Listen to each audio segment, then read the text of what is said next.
Jeez, oh Pete.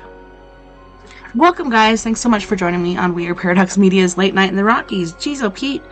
We got some hiccups going on tonight, as par for the course.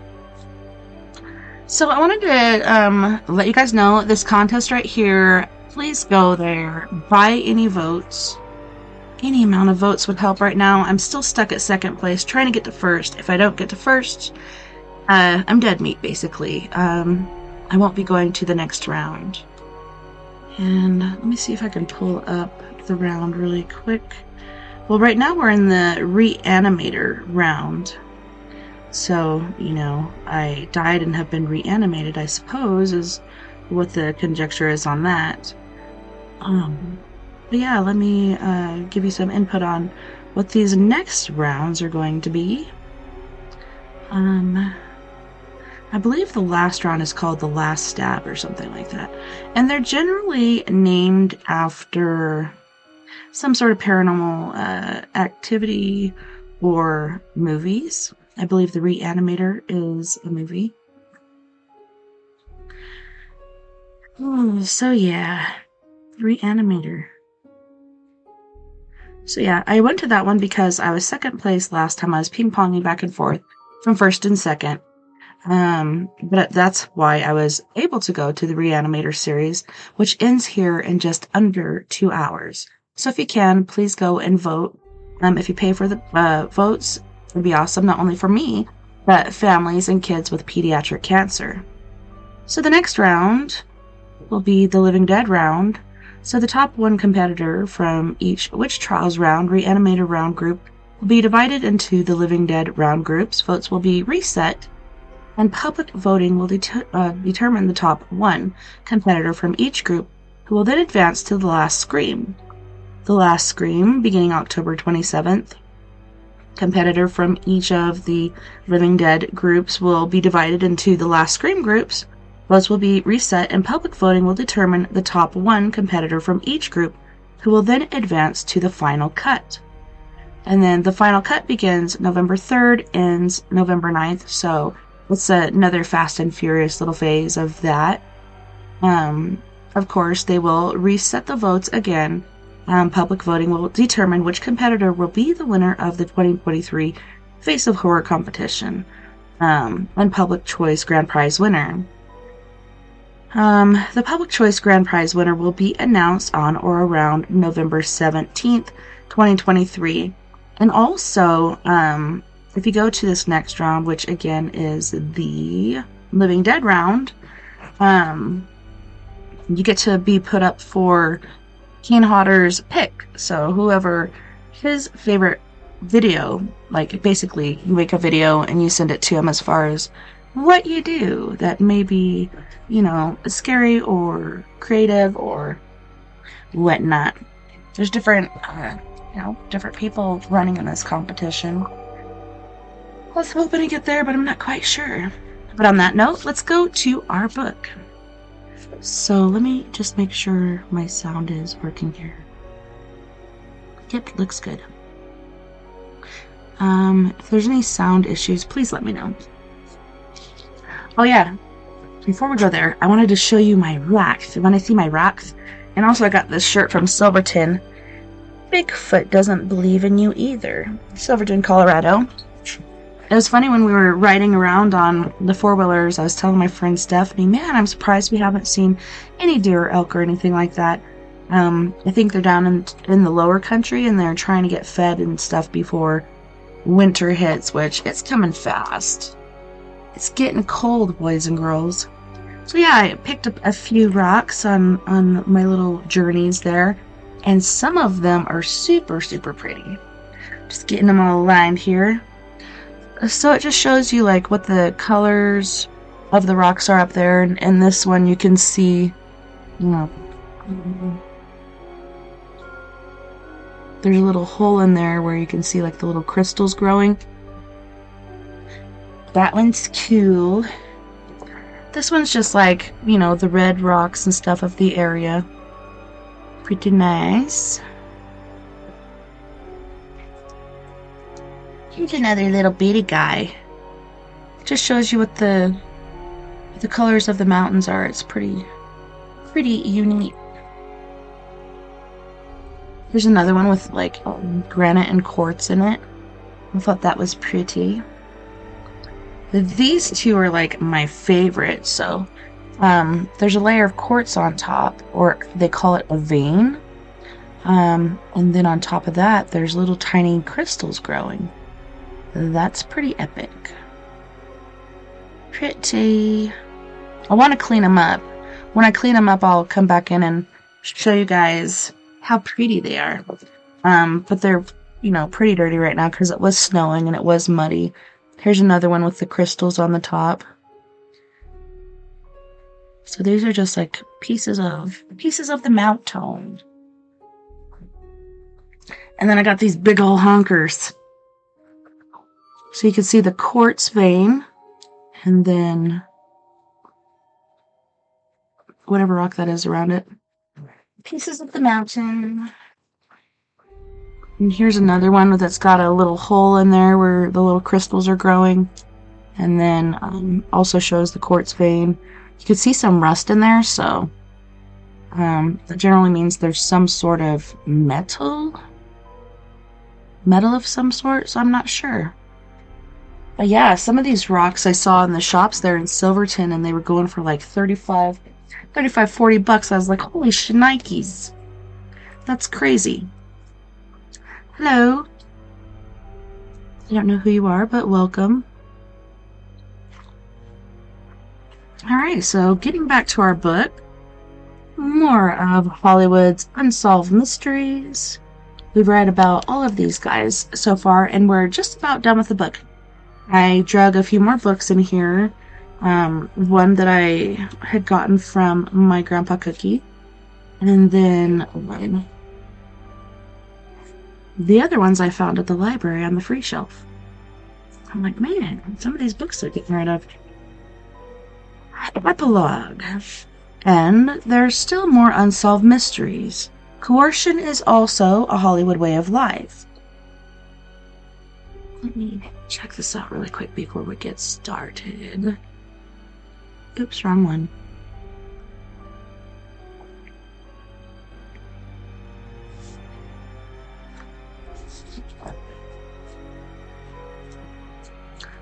The list of Hollywood's unsolved mystery goes on and on. It dates as far back as 1922 with the bizarre, still unsolved murder of famed British-born director William Desmond Taylor. There have been 3 books on the Taylor case, and we have yet another angle to the murder for Volume 3. Then there is the mysterious unsolved death of movie tough guy Steve Cochran, who was found dead in his yacht off the Guatemala coast. His all-girl crew of 8 were attempting to bring the vessel into port on their own. And the unsolved murder of actress Karen Kupcinet still baffles the Los Angeles County Sheriff's Department. Karen, the daughter of Mr. Chicago columnist Irv Kupcinet, was found dead on Thanksgiving weekend in 1963. Andrew Prine's promising career was ruined over her death, as he was questioned many times by the Sheriff's Department. Elizabeth Short, the Black Dahlia, was mysteriously mutilated. Marina Habe, the daughter of famed German writer Hans Habe, was murdered on her way home from a date. Barbara, Mrs. Mickey Rooney, was slain by her Yugoslav lover for reasons no one has yet to fathom. The killer had strange connections to French star Elaine Billins, bodyguard in the French underworld, Albert Decker, John Belushi, the mentally unbalanced Robert Bardo, besotted with virginal image of My Sister Sam actress Rebecca Schaeffer, and the lesbian love of a misguided woman for Sharon Gless. The woman was intent on killing the Cagney and Lacey star, then killing herself. Why? What is the fascination with Hollywood stars by the sick minds that conceive plans to kill them? Jean Spangler was a well-known extra and party girl in many films who vanished one night without a trace after leaving for a date. Was it mobster Frankie Ogle who killed her and dispersed her body in the Southern California desert, where it would never be found? Hollywood's Unsolved Mysteries Volume 3 will also explore the killing of Dag Drolet by Marlon Brando's son, Christian. Tahitian-born Drolet was the lover of Marlon Brando's daughter, Cheyenne. She was 8 months pregnant with Drolet's baby when he was killed. Perhaps by then, there will also be a solution to yet another unsolved mystery: the double slaying of the high-powered Cuban film and video executive Jose Hernandez and his wife Kitty in the den of their luxurious Beverly Hills home. Was it because Jose Menendez, with all the outward appearances of a happily married man, had been keeping a mistress in New Jersey for years? Did their 2 grown sons really kill their parents as charged? Perhaps by then there will also be a solution to yet another unsolved mystery: the double slaying of the high-powered Cuban film and video executive Jose Menendez. Okay, I already read that. And there is still more to get into, including further updates on Marilyn Monroe and Elvis Presley. Before ending this volume, the reader should be made aware of what has been going on and continues to thrive in Hollywood: coercion against the press. Coercion against the Hollywood press corps of the 1930s, which we went into at length in Chapter 1, again came into focus in 1990 with Disney and its Touchstone Films division. In June of 1990, Disney Touchstone pressured 2 magazines, Los Angeles in California and the London Sunday Express, to soften or drop articles that Disney Touchstone believed, without reading them, might be unfavorable to its film Dick Tracy and the film star Warren Beatty. An editor of the Sunday Express said she was told by an official in the London office of Warner Brothers, Disney's European distributor, that 2 respected journalists based in Hollywood were blacklisted by Disney Touchstone and that no color photographs would be supplied from the production to illustrate the story of the magazine, published it without approval or modification by Disney. Hilary Clark, the officious vice president for Disney's international publicity, said, in rebuttal to the charges, "We would never use the term blacklisting." A representative thousands of miles away might have said it inadvertently, was perhaps an unfortunate use of words. It is by no means a mandate from the studio. I'm going to check my sound again because I don't know why people are coming in and out.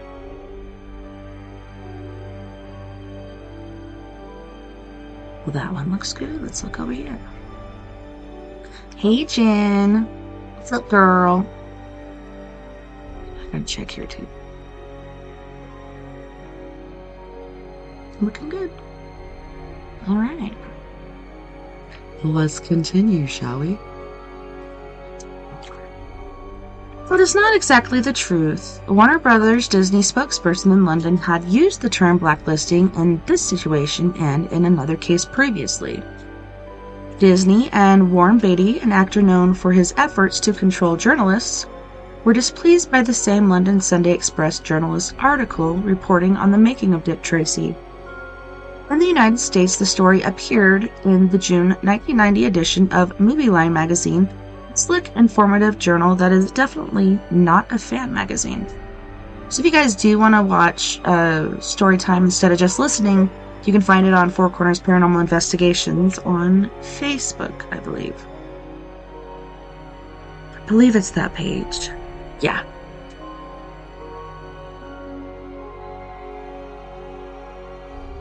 A revised version, as demanded by Disney Touchstone, was to have appeared in the London newspaper's magazine section. Disney Touchstone and Warner Brothers got their way once again, muzzling the freedom of the press by pressure and threats.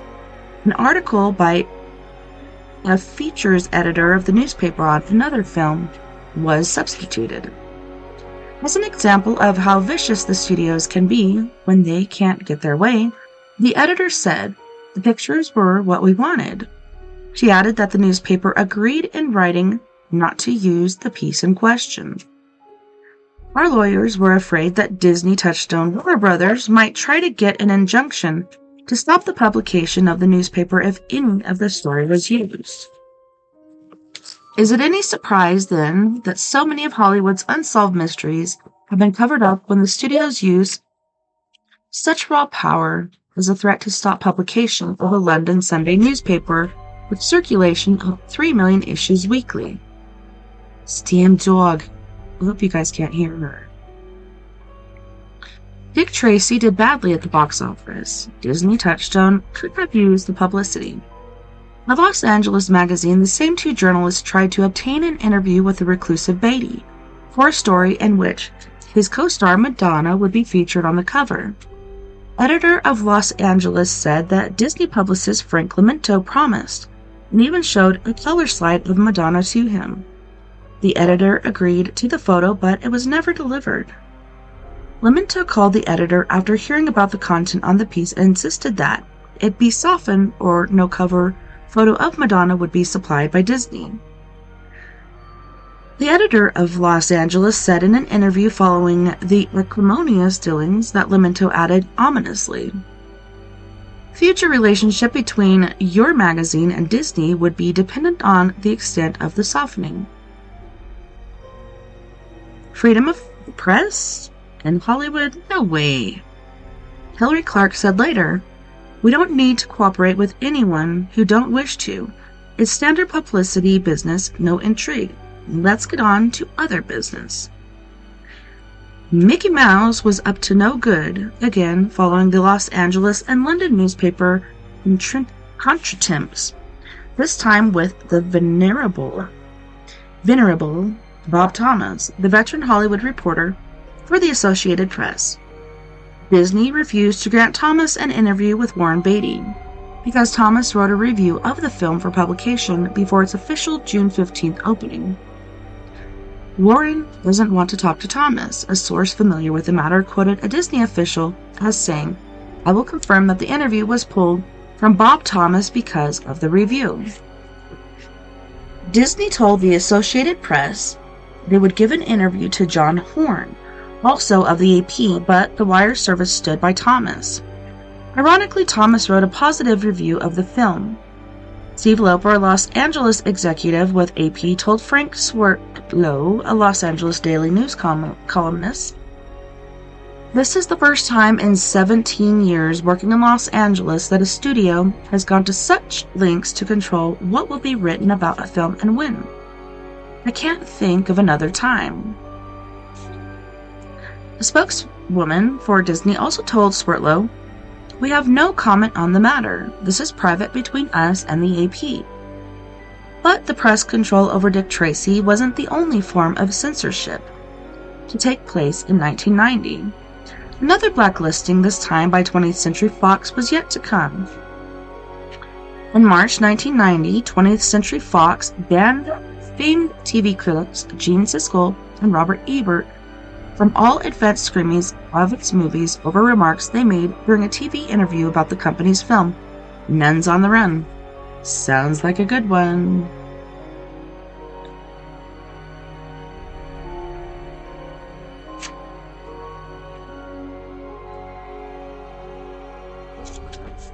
Sorry, fix this. It's glaring.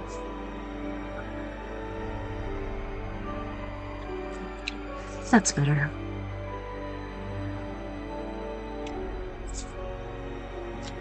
From now on, they can catch up with our films in a theater, said Bob Harper, the studio's director of marketing, in an interview in the Toadying Hollywood Reporter. Ebert and Siskel, who use a thumbs up or thumbs down rating for viewing and reviewing films, remarked upon hearing the news, "I guess you could call it thumbs on the run." That would be weird. Producers of the Siskel and Ebert show declared things got blown out of proportion after the duo said they didn't like the film during an appearance on a New York television show to tout their upcoming Oscar picks. Both had given the film a thumbs down rating and had panned it in their respective columns. Fox contended that the pair overstepped their bounds because they attacked not only the film, but also the marketing campaign and reviewers who liked it. In other words, they made a direct slap at Harper and his ego. During the television show, and to illustrate how Hollywood hypes itself and its films, Ebert held up a newspaper ad for Nuns on the Run, with a prominent quote from New York's Village Voice newspaper calling it the funniest anti-clerical transvestite movie of the decade. He then exchanged quips with Siskel about the typical Hollywood fallacy of the ad. "Yeah, this is 1990, said Ebert. "How many other transvestite, anti-clerical comedies have there been so far in this decade?" The Fox officials were not amused. "We have no problem with them not liking the film," said Harper, "but they were on a show promoting their pre-Academy Awards show, and to our thinking, were acting in the capacity of entertainers, not critics." When 20th Century Fox realized the ban would not hurt them, Fox, because of Siskel and Ebert's 8 million weekly viewers, rescinded the mandate several days later. But it does serve to illustrate how far the oligarchy will go to muzzle its critics. These are just 3 well-publicized examples of how the oligarchy still manages to manipulate the press, hardworking journalists trying to make a living. It illustrates just how the press has been exploited in many of the unsolved mysteries in this and our previous volume on the subject. It has been doing this for more than 60 years, and unless someone finally blows the whistle on the left-leaning liberal establishment of the oligarchy, who dictate who works when and where and for whom, will continue to suppress facts, and there will be many more Hollywood's unsolved mysteries in the future. This is the control the LLLE has over Hollywood and its denizens who work in and for the oligarchy. We sympathize with those honest journalists who still have to put up with subjective reporting rather than objective writing, for fear of losing their jobs and/or careers to egos of Hollywood. So here we move on to end notes. Where is everybody tonight? Jan's here. It's probably a football game. I bet that's what it is.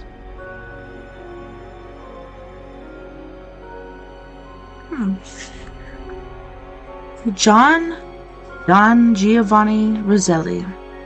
So here's a picture of John Roselli. His career involved him with some of the nation's best-known figures. Roselli was known as Don Giovanni to his mafia buddies and ran numbers and broke legs for the mob in Chicago and Los Angeles. He was the muscle man in the extortion schemes against Hollywood in the 1940s, and is believed to have been responsible for at least 2 of Hollywood's unsolved mysteries. Here's a picture there of Mr. Don Giovanni.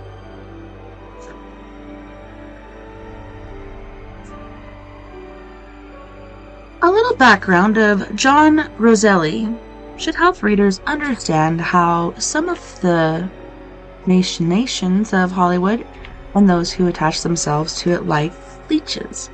Roselli fell into this category. Prior to his death, Roselli figured prominently in Hollywood history from the 1930s, and in several of Hollywood's unsolved mysteries. These include those of Thelma Todd, Jean Harlow, and Paul Byrne in this edition, Vicky Morgan, Alfred Bloomingdale in the first, and Marilyn Monroe in both. Roselli, whose real name was Filippo Sacco, was known as Don Giovanni to his mobster cohorts and friends. He was born in Asteria, Italy, on June 4th, 1905, and came to the Boston area at the age of 6. Moving west as a teenager, Roselli settled in Chicago and became a bootlegger and gambler, working for the Capone gang in various capacities. There, he was known as a muscle man who would break a few legs for anyone who paid the price. Roselli was sent to Los Angeles about 1930 and worked in the illegal gambling wire service operated by Moses Annenberg, a former circulation manager for Hearst newspapers, who had also supplied information to bookmakers across the country. Annenberg owned several publications such as the Philadelphia Inquirer, the Daily Racing Form, and 2 raunchy publications, Baltimore Brevetties and Click. Annenberg's son is Walter Annenberg, host to Presidents in Palm Springs, a close friend of Ronald and Nancy Reagan and founder and former publisher of TV Guide. Roselli graduated into a muscle man in the Hollywood extortion schemes of the 1940s, had a stormy marriage with actress June Lane. He was eventually proposed for membership in the elite Friars Club of Beverly Hills by his countrymen, Dean Martin and Frank Sinatra. Roselli was later caught and convicted of drilling holes in the ceiling of the Friars in Beverly Hills with permitted excellent views of cards, held by gin rummy enthusiasts such as Phil Silvers and Debbie Reynolds' husband, Harry Carl. The caper bankrupt Carl, heir to the Carl's shoe fortune, Roselli spent 5 years of a 6-year sentence in McNeil Island Penitentiary. On an even shadier side, Roselli's business cohorts included, over the decades, such mobsters as Benjamin Bugsy Siegel, Frank Costello, Joseph P. Kennedy's bootlegging partner, Al Capone, Meyer Lansky, Charles Lucky Luciano, Santos Traficante, and Chicago crime boss. The late Sam Giancana was with Giancana and Roselli that John F. Kennedy shared a mistress, Judith Campbell Exner, who later stated in interviews that she often carried little brown envelopes between Chicago and the White House during the Camelot years. Following his earlier release from yet another penitentiary, Roselli was appointed a producer by Brian Foy, executive producer at the Old Eagle Lion Studios, then run by Arthur Krim, who later bought out United Artists. Roselli had been released from the Atlanta Penitentiary after serving less than 3 years of a 6-year sentence for his conviction in the Willie Buyoff George Brown Joe Schenck scandal of shaking down the studios for labor peace, aided and embedded by Joe Schenck. Excuse me. In 1975, Roselli testified before the Senate Select Committee on Intelligence Activities that he and Giancana had been recruited by Robert A. Maheu. Excuse you. The right-hand man of Howard Hughes and a former FBI agent, on behalf of the CIA and others, to come up with a plan to assassinate Fidel Castro.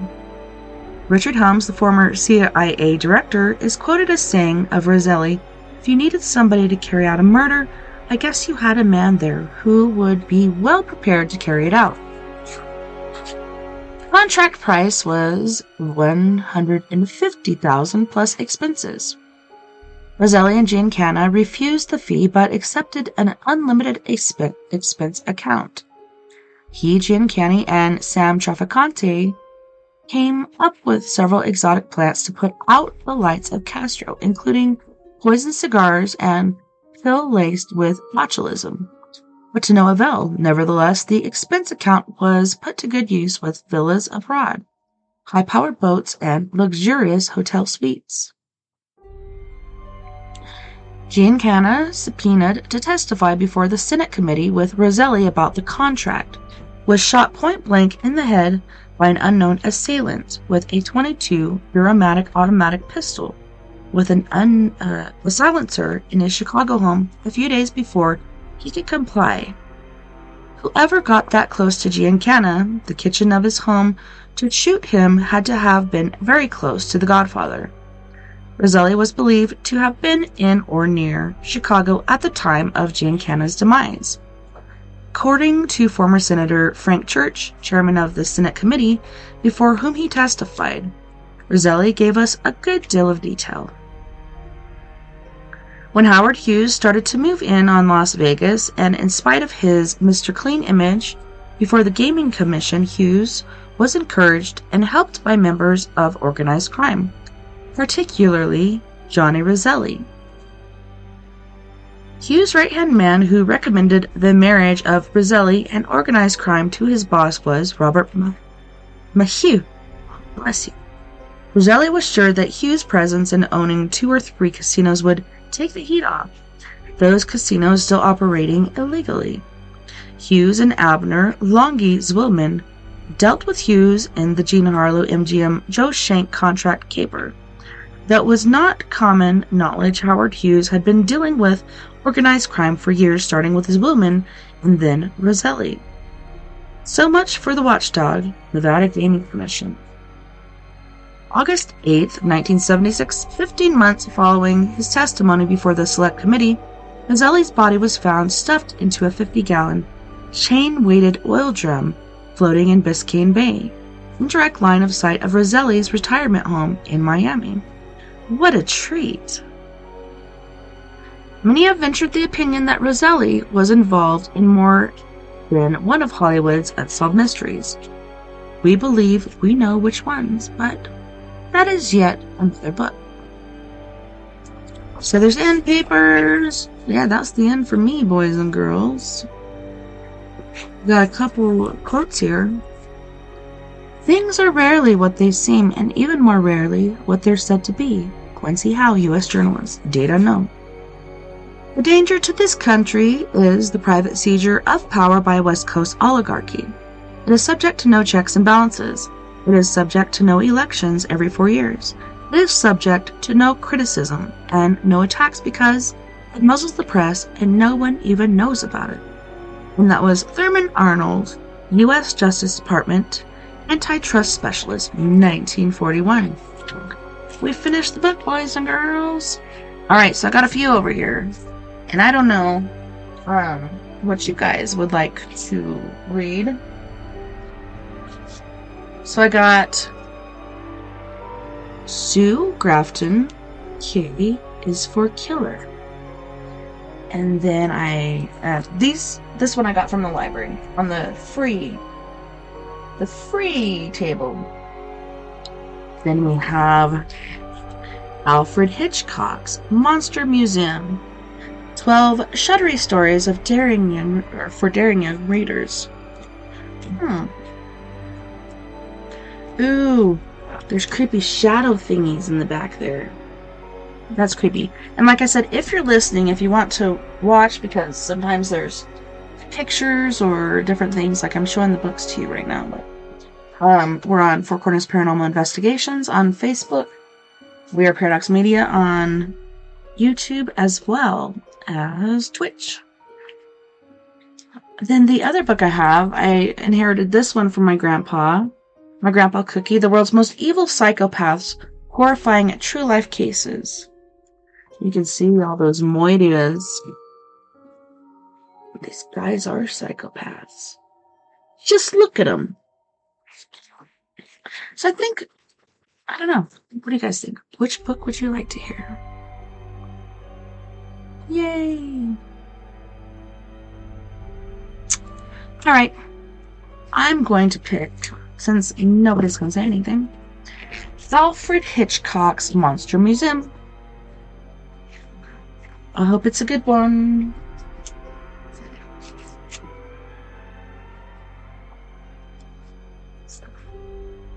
Also, for anybody watching or listening, 40 votes will get you a free interactive, well, it's not free because you're buying 40 votes, but interactive paranormal investigation, where you can use all my paranormal tools to hunt for ghosties in a local location here. Look at those little creeper shadow dudes. Bunch of shadow bastards. Man, this book is so old, you can feel like the spine trying to come apart. It's really loose. Alfred Hitchcock's Monster Museum.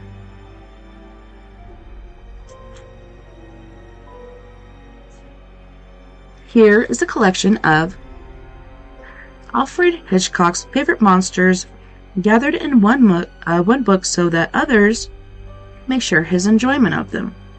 As you read on, says Mr. Hitchcock in his introduction, just keep firmly in mind that these are stories and you will be fine. The Master of Suspense presents this book in the scary tradition of his earlier anthologies for young readers. Alfred Hitchcock's Haunted Houseful and Alfred Hitchcock's Ghostly Gallery. This is illustrated by Earl E. Mann and Random House, New York. I really enjoyed watching Alfred Hitchcock as a kid, but I heard he was a real prick.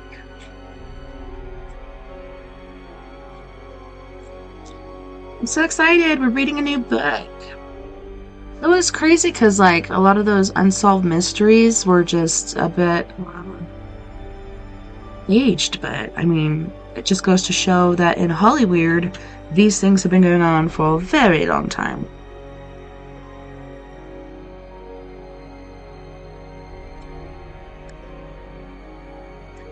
I forgot to burn sage tonight.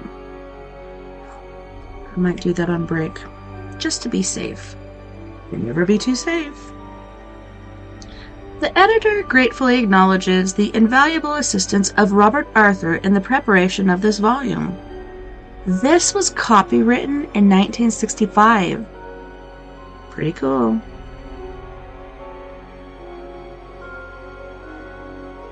Introduction: A variety of monsters. This seems to be the age of the monsters. Monsters are all around us. They abound on the motion picture screens coming from the depths of the sea, from under the Arctic ice, from outer space, or other such unexplored regions. They are likewise to be found plentiful on the face of the ingenious device known as the television picture tube, also known as the boob tube. Here they are usually similar to their brothers on the movie screens, except for obvious reasons, smaller. As if this were not enough, they leap out at us from comic books by the dozen, and to my horror I learned that they have now invaded the playroom and the nursery. They're actually on sale make-your-own monster kits, so everyone can have a pet monster around the house to tell his troubles to. I have only one word to describe this latest development. The word is monstrous. Why, next, someone will be starting a monster pen pal club. Wouldn't that be nice? You could write your favorite monster. As one who has known and been fond of many fine monsters of the motion picture variety, I find today's crop of monsters lacking in variety or imagination. After all, a monster does not have to be a beast, so large he wipes out a suburb every time he lashes his tail, nor does he have to be a roughly human-shaped creature, with his head bolted to his neck. Hey, don't talk about my Frankenstein like that. Indeed, no, I contend that a monster can be only a shadow on the wall. But what a shadow. He can be a wheelbarrow, which is really a boy who won't admit it. He can be a pleasant-mannered gentleman named Henry, who wears the shape of a Great Dane. He can be a giant mere inches tall. How can a giant be only inches tall? My dear young friends, you must read the following pages to find out.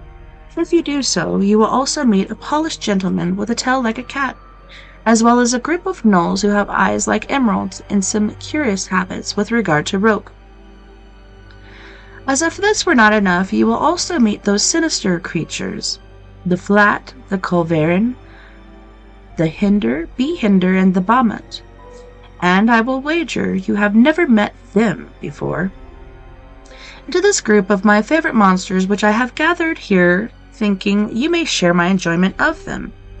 I have thrown a dragon or so, some werewolves, and a few such others just for your favoring. As you read on, just keep firmly in mind that these are stories, and you will be fine. So onward, young friends. The monsters are coming. Alfred Hitchcock.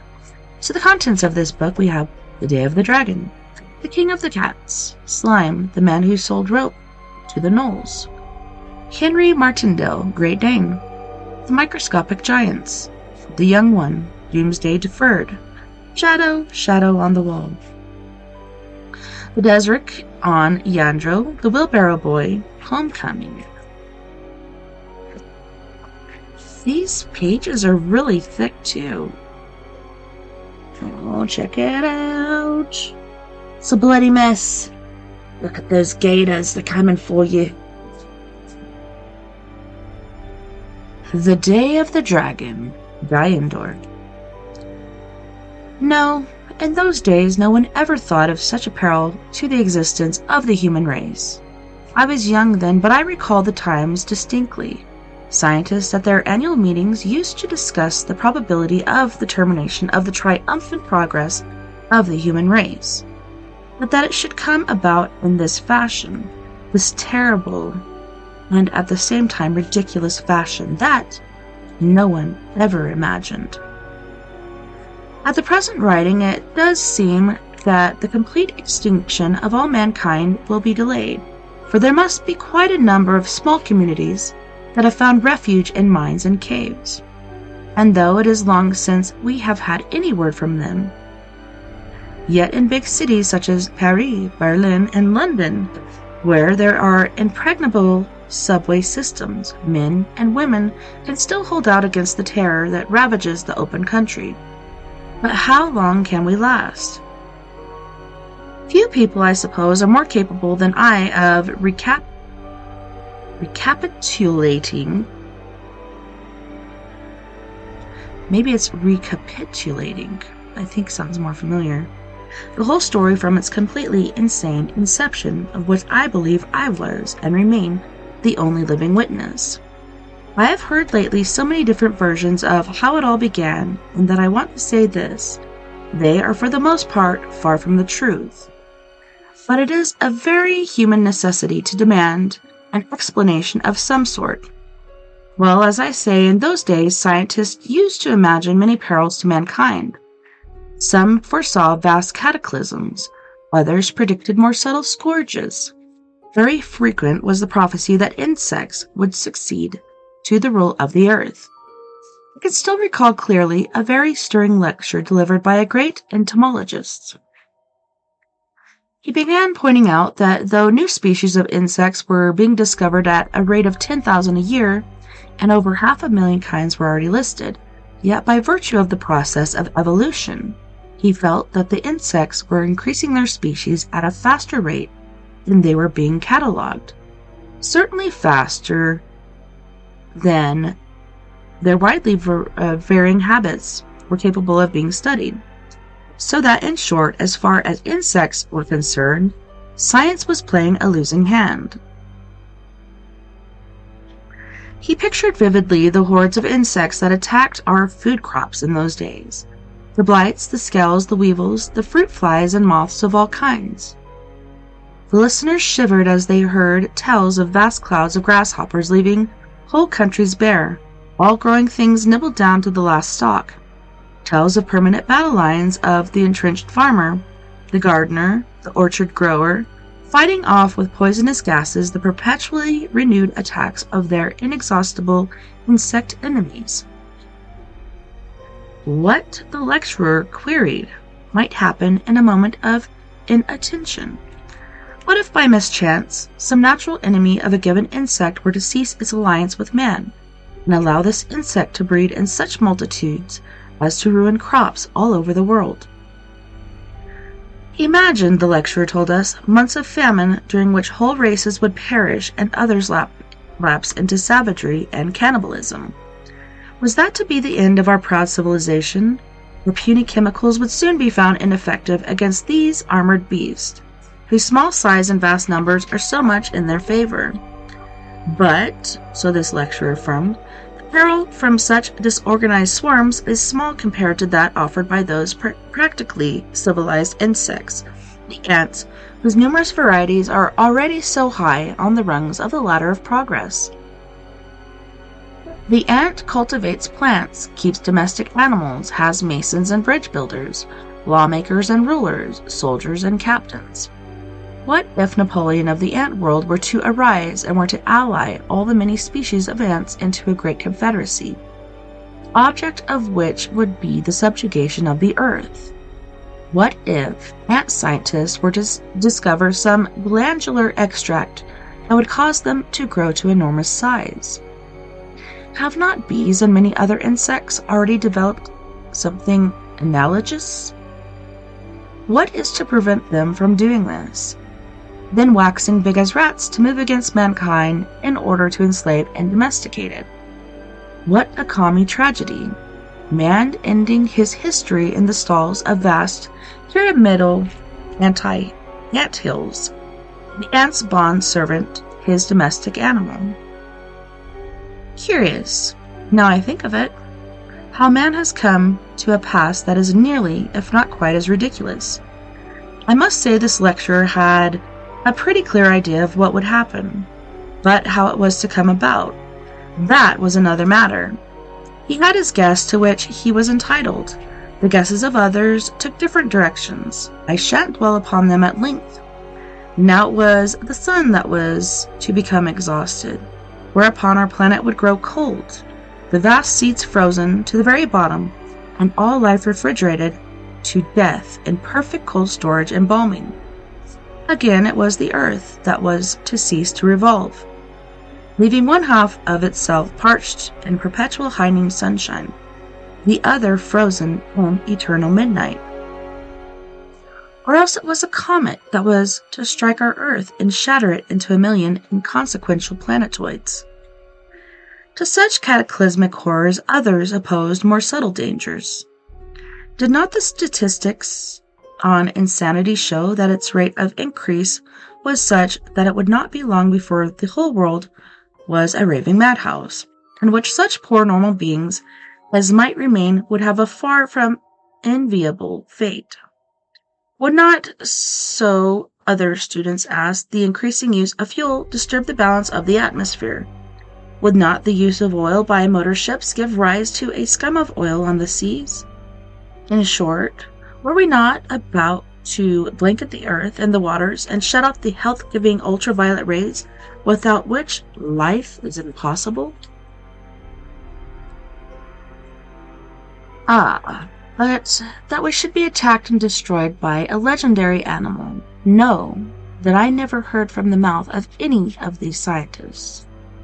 Why such an animal does not even exist, they would have said, ridiculous. A fabulous monster? Why, that's pure myth. Oh, good enough, I suppose, for fairy tale writers and for artists with lively fancies. But we serious? Hey, Yasid. Oh, I'm sorry you're not English. Oh. Yes, no habla español for me, buddy. Hola desde Colombia, un saludo, buenas noches. I know that means good day or whatnot. Mi nombre es Yesid Fernando Rodriguez. Y quisiera hacer consulta, por favor. Are not English, España, Blaze? I don't know, dude. I don't know what that means. Sorry we lost ya. Well, it was out of just such legends that it came about. That sounds strange and impossible, but it is true. Listen. In the old days, in the golden era, when mankind walked out, carefree into the great light, where the laughing sun played on the pied fields and the good breeze blew, I was then a reporter, and I well remember the time I was called upon to do a story on a live toad said to have been immured for 1 billion years in rock. That was the beginning of it. In some upstate county was this toad hopped out of a kind of natural bubble in stone, about just as the stone cutter's chisel broke through into the air hole, and the workman, flabbergasted, ran to the editor of the village paper and there gasped out his tale.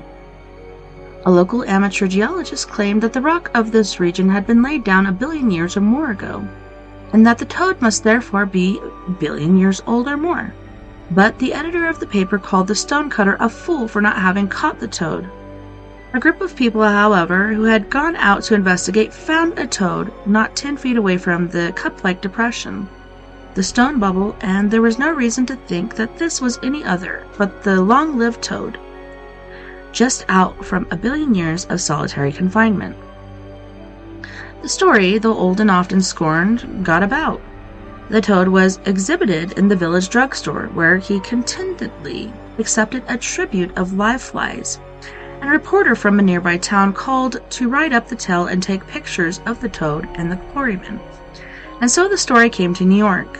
The Sunday Rotogravure ran pictures of the event, and such was the interest stirred up that I was asked to collect opinions from the wiseacres of the museum and the local colleagues and scientific institutes.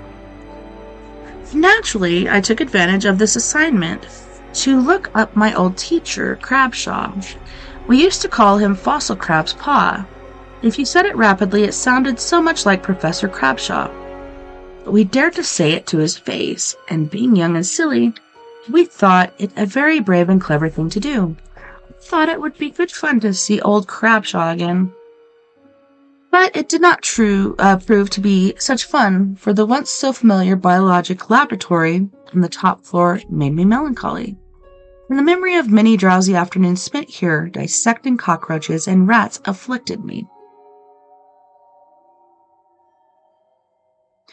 The dissection room was empty, but there in the rear was old Professor Crabshaw's office. I could see him sitting at his desk, bent over a pile of examination papers. He was more seedy than ever, and I swear he wore the same acid-stained smock, even as his meek face bore the same old pale and drooping whiskers. The honors and awards of being a scientist had passed over Professor Crabshaw, and left him practically where he had started. He was still an instructor, overworked and poor, and yet he had done some fair work. He used to tell with considerable pride how his work on the surface tension of various fluids taken from protozoa of different types had suggested to him the possibility of constructing a synthetic cell. This suggestion had been taken up by a later worker and carried to success, reaping fame and rich material rewards, but not for Crabshaw. I introduced myself to the professor and reminded him that I had once been a student in his class. He smiled and bade me be seated. That he was pleased to have a great newspaper ask him for his opinion was evident. Of course, there's no truth in it, just another popular fallacy like horsehair snakes.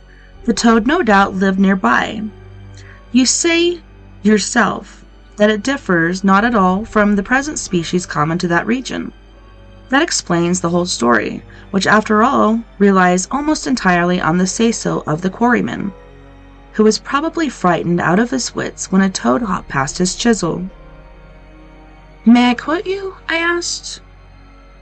It was in his answer that the Professor Crabshaw revealed all the meekness of his nature, all the years in which the better diplomats in his science had advanced to more important posts, while he, the patient worker, had remained behind to correct examination papers. All right, guys, we're going to pause there and go to our music break.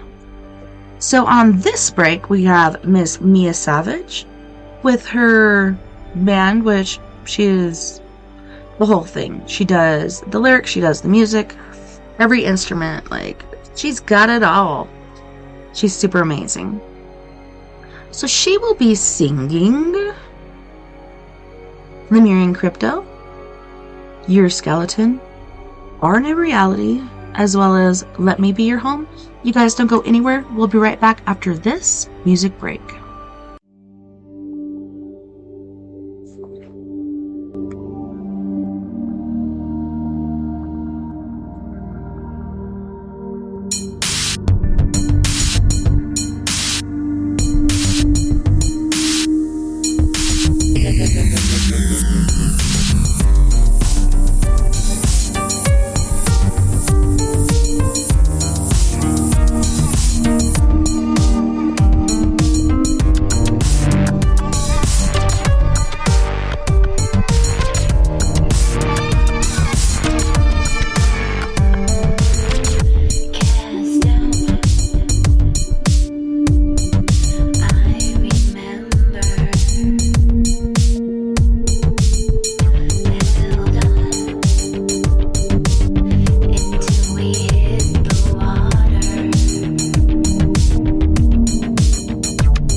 Skyline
Hello! Welcome back, and thanks for joining me on We Are Paradox Media's Late Night in the Rockies. Right now, we are about to get back to story time. Don't forget, go here and vote. If you can't afford, buy some votes. It'll help not only me, but families and kids with pediatric cancer. That would be awesome.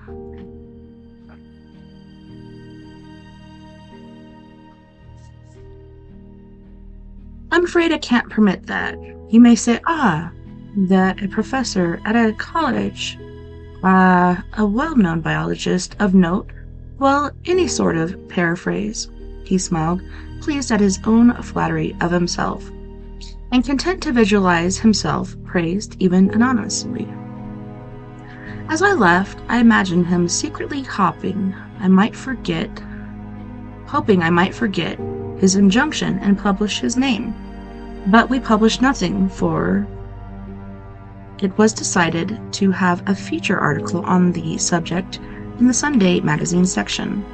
When the editor of the Sunday magazine told me this, I suggested Professor Crabshaw as a likely person to do the article. Let me make sure I'm on over here. Pretty sure I am, but double checking. Okay, good. Good, we're on. Game on! Okay. The moment I did so, I regretted it. No one could have been more unsuited to the task, but I consoled myself with the thought that he would surely refuse to write for a cheap paper. But I was mistaken. He accepted, so I learned, and with great pleasure. Had he been seduced by the need of the $200, which was the magazine's price for the article, I confess I was rather worried, for I felt myself responsible for the whole business. I therefore called him up on the telephone and began by explaining that it was I who had recommended him. I thought as much, he replied. You must have lunch with me. Can you meet me at the faculty club at once?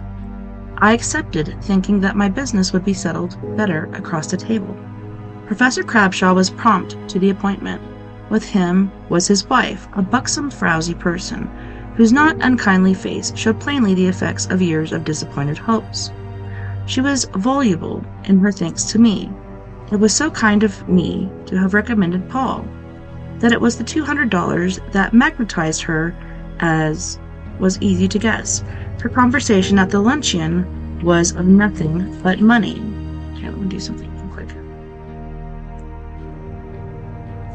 Uh-oh.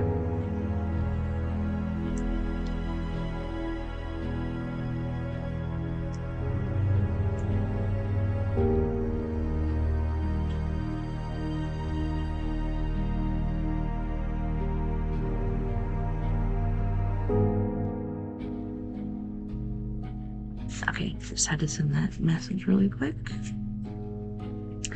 Only 38 minutes left in the competition, guys. And I'm still stuck at second. Jeez, oh Pete. I'm dead meat, I say.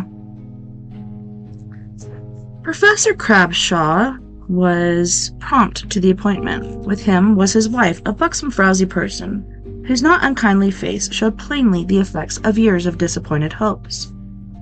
She was voluble in her thanks to me.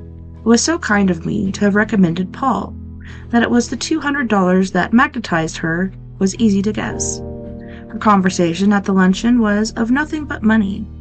Look, she said. There's Professor Slocum. Of course you've heard of him. Economics, you know. They say he's made a fortune in Wall Street. Those economists have secrets. You should see his new roadster. And that's Professor Dillinger, yes, the man with the little beard. He's rich. That's his wife there, the tall one with a permanent. He's got political connections. They say he's the brains for the sugar lobby. Now, Lizzie, Crabshaw objected.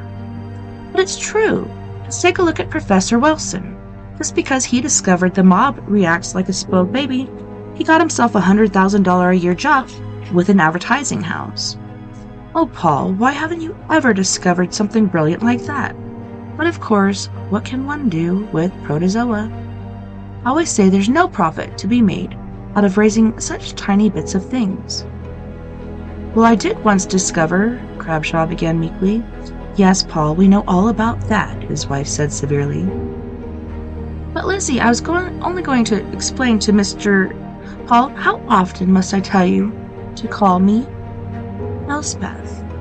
You know, she said, turning to me, that I've always felt that if Paul would only get used to calling me Elspeth instead of Lizzie, he'd make at least $1,000 more a year. I saw that this conversation was becoming very painful to Crabshaw, so I began to question him about the article. What have you planned to say? Well, I've begun with an examination of the much disputed topic of what constitutes scientific evidence. Then, taking up the story of the toad, I show that the proper evidence is lacking, and I conclude with a discussion of the life habits of the toad and the experiments that have been made on prolonging the hibernation of various animals, demonstrating that they cannot survive much beyond their usual period. This was, of course, precisely what I had been afraid of. A rather dull, scientific, educational tract. That's fine, I said. But I'm just a little afraid it may not appeal to the reading public of our paper. Now, if you're seriously thinking of writing this sort of article, we'll have to come down a bit. Meet the public halfway. Its interest would be more aroused by a toad that was actually lived 1 billion years. Give the toad a chance to do his stuff. But toads don't live 1 billion years, Crabshaw exclaimed. It's preposterous. That's it, I cried. That's precisely it. The more preposterous, the better. You are a scientist, and you can give the preposterous that scientific veneer that will make it acceptable. But, objected Crabshaw, his jaw hanging. His wife cut him short. Of course you can, Paul. Think of it. $200 every time you write an article? Why, that's almost a month's salary. Even more than that, Mr. Crabshaw, I said. If the article should ever come into demand, and editors compete for your husband's product. Professor Crabshaw looked most woebegone. But we too had no pity on him. I saw that in gaining an ally in Mrs. Crabshaw, we had the matter clinched. And indeed the article turned out to be all that could be expected of the most experienced yellow journalists.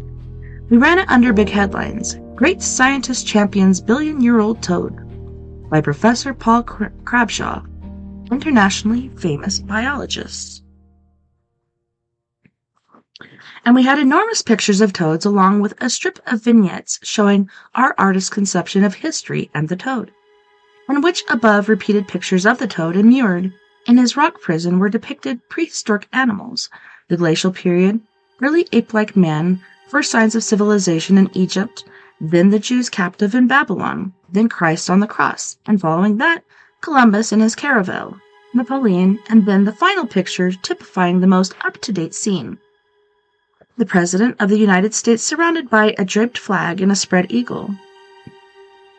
In the article itself, Professor Crabshaw adduced numerous reasons, all couched in the form of striking anecdotes and designed to prove the possibility of a billion-year-old toad. It really made great yellow journalism, but it made mighty poor science for a college professor, and the higher powers were down upon him once again. But that meant nothing to the editor of the Sunday magazine.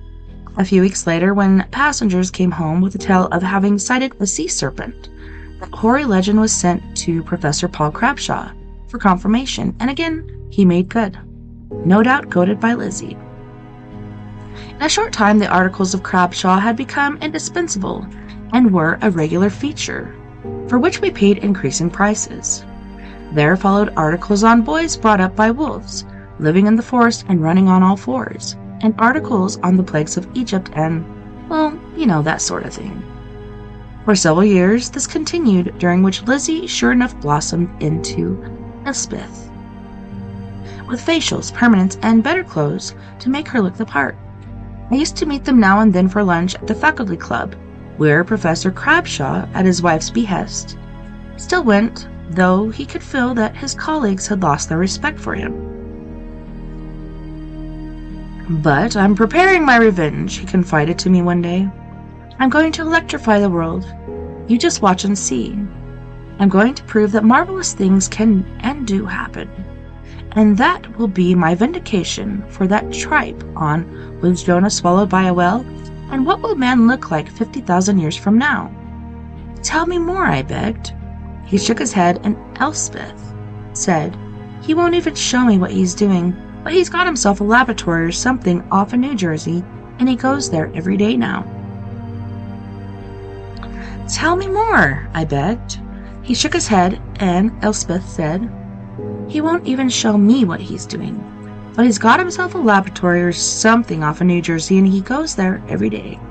One morning Crabshaw called me up and insisted that I must come up and see him at once, that he had something quite marvelous to show me. There was a note of exultation in his voice that made me drop my work and obey him. When I arrived, he wrung my hand in his thin, nervous fingers, then, skipping ahead of me like a French dancing master, he led me into his study. "Now," he said when he was seated, "my great day is at hand." And with a smile that freed and relaxed all the long frozen wrinkles of his face, he declared proudly, "I was fired last night."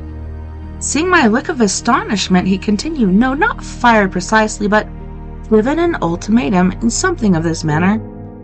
Then old Crabshaw pulled in his little chin, tried to look cocky and arrogant and paunchy, and said, "Here stood Prexy, just like this," he said. "Mr. Crabshaw, you see, it was no longer Professor, but just Mr. Crabshaw, I think the moment has come for you to decide what subject you are most interested in. Since science is your main thing, so is it going to be science or fiction writing?" I answered him back hotly, "Mr. President, you have no right to set a limit to scientific investigation." And he answered, "No, but we do try to keep our departments of science and of belles lettres distinct." Then I said, "Mr. President, if you want to be shown that I am not romancing but have made one of the greatest contributions ever made to biology, I invite you over to my New Jersey laboratory tomorrow. You will see mythology come to life. I have invited several of my skeptical colleagues to come with me, and if you wish to be fair to me, I shall have the honor of calling for you at 3 tomorrow. He refused at first, but upon my insistence that I deserved a fair trial, he consented. "It is past 2 now, and we must leave soon. You will go along as a member of the press, and you will write this up for your paper. So get out your pencil and make notes of what I'm going to tell you. This will be the biggest scoop of your life and will serve to repay you some for what you did for me." "But," I began. "Let's not argue now," he said hastily. "We haven't the time. Listen carefully." I was going to make an article of this myself, but on second thought I decided the first report ought to come from someone else. I would never be credited by serious readers, for it is more fantastic than anything I had ever written, and yet every word of it is true. Let me begin at the beginning, however. You knew, did you not, that for some time I've been suffering under the slights of my fellow scientists? I confess I did write many silly articles, but if science would not butter my bread, then I had to do something else. So for a long time I have been scheming to rehabilitate myself. At first, all I could do was hope and pray that something might happen that would, of itself, lift this reproach from me, some striking event that would, so to speak, give a little basis for my flights of fancy. Then I myself began to cudgel my brains to scheme out something of my own. After several false attempts that I need not discuss here, I recalled something I had known for many years, and I wondered if there might be a possibility for me in this bit of knowledge. Perhaps you could still recall my classroom lecture on the nature of the reptilian heart. Full and brief, it is, compared to the mammalian heart, the human heart, for example, an incapable organ. Hold on a second, let me do something really quick. Sorry, guys.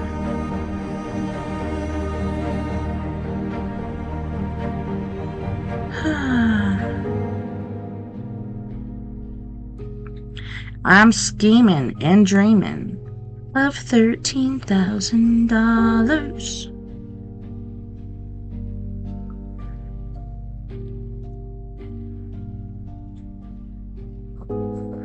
All right.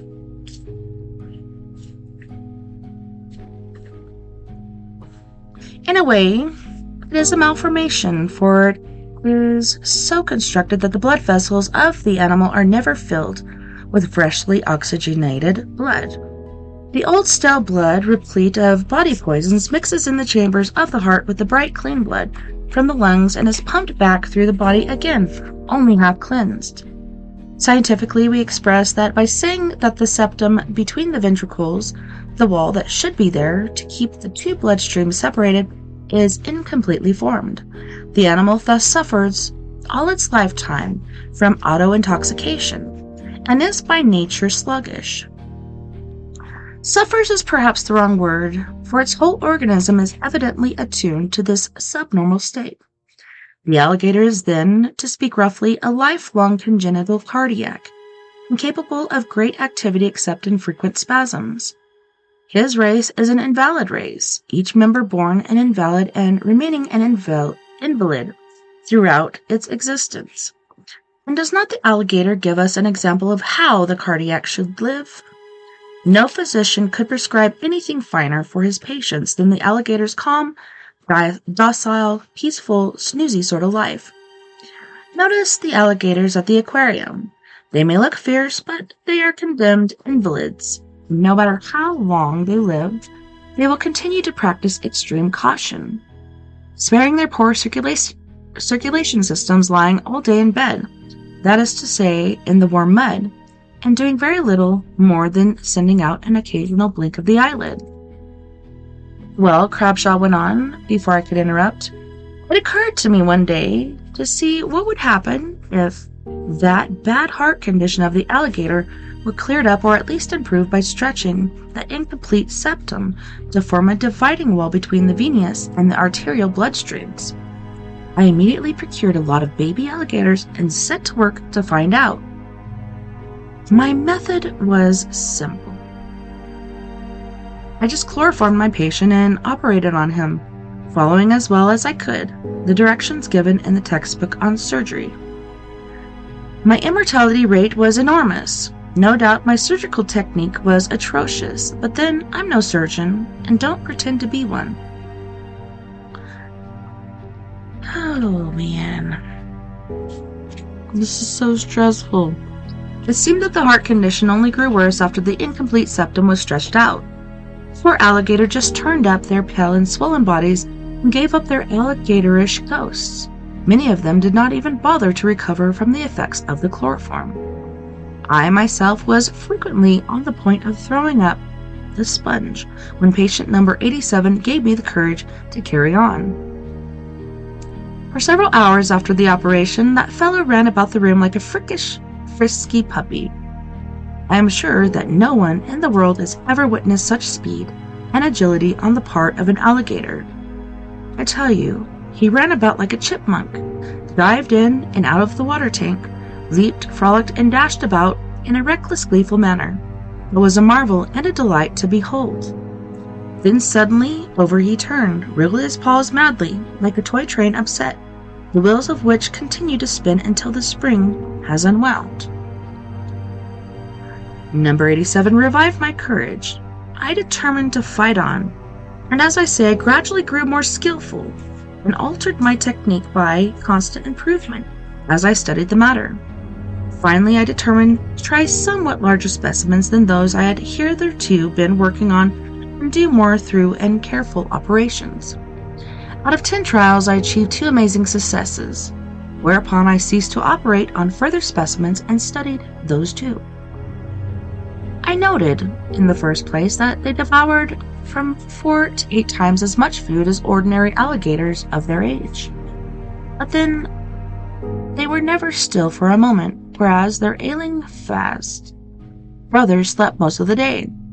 Indeed, my 2 alligators grew so fast that I realized that something had to be done quickly, or they would soon outgrow their little laboratory.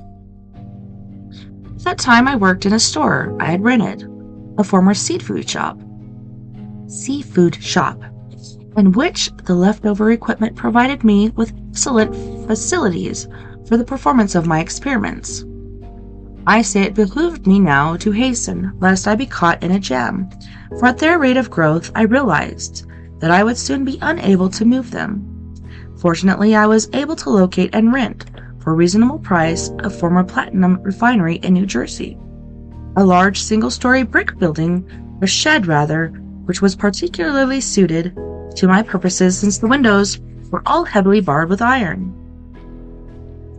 I had some trouble creating and moving my pets.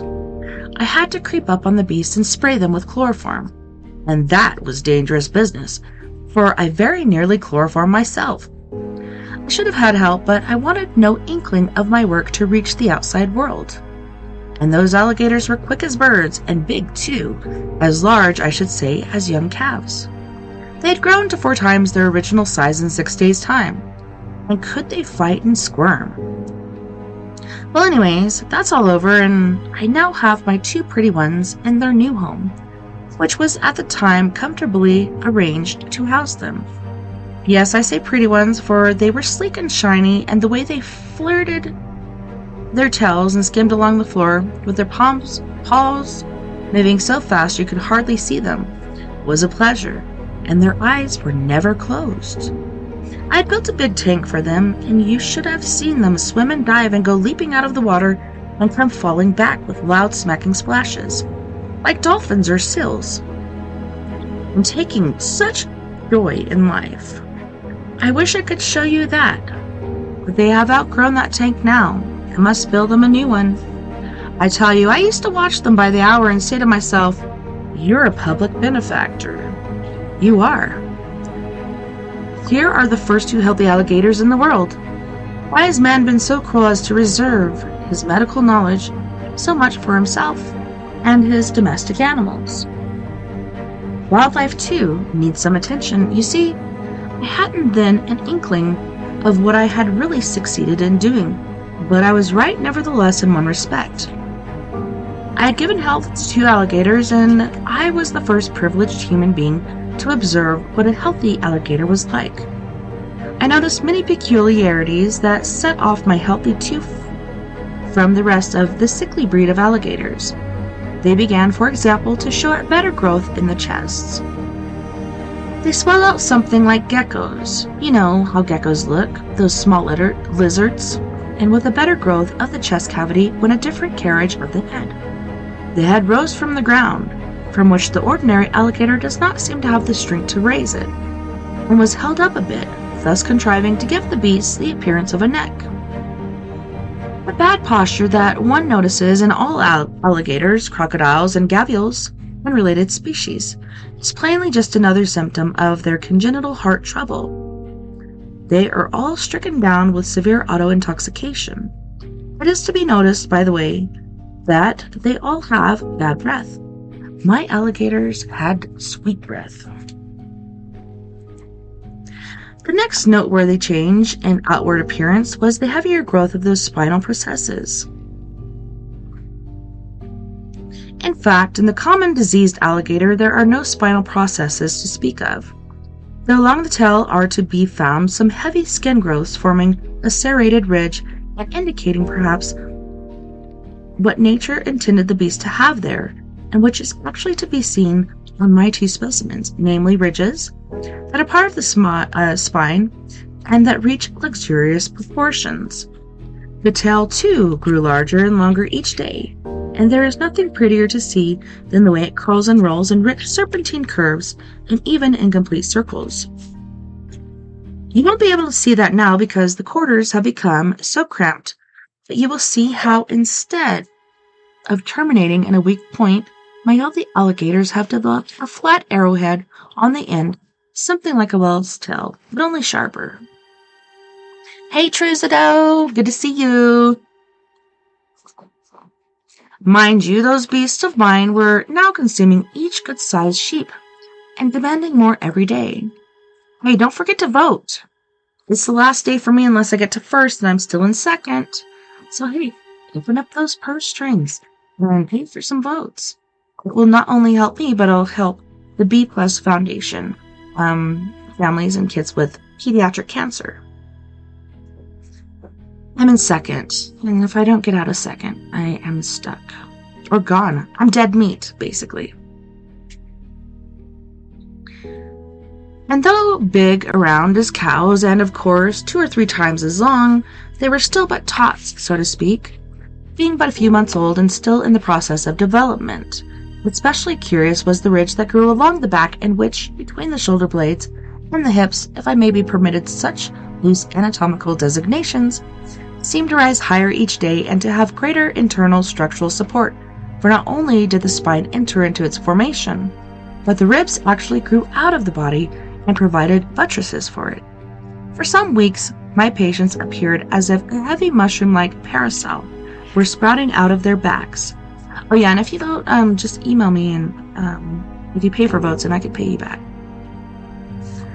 Now whatever can that be? I used to wonder and continued to watch, but there were so many interesting things to see. I must explain that with my beasts, the size of elephants, I ceased to be able to examine them very closely. I'll tell you the way I go about it. The factory is along a rarely used and surfaced road in a remote part of the country, and I drive up there every day, formerly in my old used car, but now in a truck specially purchased and loaded down with a couple of sheep or pigs fresh from the slaughterhouse, and with several tubs of fish. Before I installed a differential pulley, I had to drag all this up to the roof and dump the whole business through a ventilator on it. I don't dare enter the place. Why, it was even dangerous to do that much. For the lashing tails with that heavy and sharp arrowhead termination used to come whipping around and crash through the window, or rather, whatever fragments of glass and iron bars remained in the window, and come out thumping and filling around and on the roof. I guess they were curious to find out what was all the disturbance up there. Or perhaps they knew it was feeding time and they just wanted to show their appreciation of my solicitude. I often did think they felt gratitude for me, their deliverer, from the oppression of heart trouble. Yay, thanks, Truzido. Still in second, unfortunately. Like I said, if you buy some, I'll pay you back. But yeah, I'm still stuck in second. I'm not sure, if I'll be able to be up for Kane Hodder's choice, but yeah, I'm pretty sure you have to be first.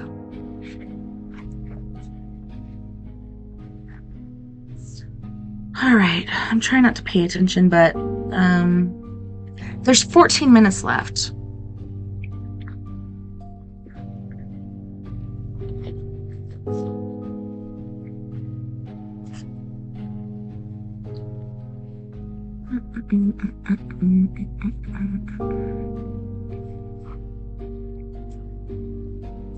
Oh yes, I forgot to tell you how they began to show knobs on their snouts, and how these knobs kept growing out, and formed what I can only describe as fillers or whiskers. Heavy things flexible and curling like the trunk of an elephant, only thinner and covered with a leathery integument. Well, one of those fillers came whipping out of the ventilator one day and gave me a caress that tore through all my clothes and left a deep bloody scar. As I say, I suppose it was a caress, but I was so frightened that I jerked back. I believe that if it had been ill meant, I wouldn't be here to tell about it. Yes, I'm really nearly positive of the fact that they like me. Okay, so like I was saying, with the votes, if you do start with 50 and it puts me in first, pay you back for that. If it doesn't put me in first, put another 50 and I'll pay you back for that. Willing to go 100. 100 for those little kittles. Of late, it has grown more and more difficult to get a good glimpse of them. It's been getting more and more dangerous to go near the building, and before I rigged up my rope system, I used to climb up to the roof by a ladder placed against the rear of the building where there aren't any windows. And once on the roof, I'd make sure that nothing was protruding from the ventilator, and then I'd rush up and cast down my load and rush right back with another load. Once they were busy eating, it was fairly safe. Now and then, I'd put my eye to a little opening I'd found and peer through. There were the beasts growing larger every day, greater now than elephants in the bulk of their torso, and with that parasol-like growth on their backs expanding and shaping itself out into two vast ovals, one on each side. Then one day it came over me, suddenly, what these were. Wings! Yes, sir, wings. Holy shnikes. And suddenly, too, that day I realized that I possessed there, locked up in that old factory. And I ran back to my car and drove at neck-breaking speed back to New York and to the library. Why, of course, what else but dragons, and the stories and pictures of those fabulous beasts proved to me that my alligators were not the only healthy alligators that had ever existed. There had been at various times, but mostly in prehistoric days, other rare specimens of healthy alligators. How else explain the fact that people had seen precisely such monsters as I have out there, and preserved the record of their appearance in story and art? Why, those Chinese dragons you see embroidered in silk were as like mine as two peas. Undoubtedly, there appears now and then, but exceedingly rarely, a sportive variant among the alligators or crocodiles, provided by chance with a healthy heart and self-free from auto-intoxication. But to get back to the progress of my pets, they continued to develop, and pretty soon I began to see their wings unfold, with those enormous ribs of theirs strengthening them like ribbed Gothic vaulting. Hunched they are at the shoulders and then smoothing down flat to the rear and wrapping against the lower body like enormous shields. You can see that they are aching now to try out the wings, but there's no room in the factory. But now and then they do a little tentative flapping, like chickens, and then they subside, sadly. I tell you, it breaks my heart to see them so confined, but that will be remedied. Now they have begun to look awkward on the ground, trailing their immense wings, their size preventing them from frisking around as they used to. They move back and forth like caged beasts, and I can see that their tempers are getting short and ugly. He paused suddenly and looked at his watch. Come, we've no time to waste. I'm to call their delegation at 2:45, and then be at the president's house at 3 sharp. Okay, so, let's see. I'm gonna leave it here. We're going to go to our music break with Miss Mia Savage with her group Antidote for Savages. And I think I'm going to cut it short because the video I have to show you, I believe, is just a little over an hour. So yeah, we're going to go to Miss Mia Savage with her group Antidote for Savages. She will be singing Bury Me in Heaven, which is one of my freaking favorites. Very, very nice indeed. And then let's do Not a Phase.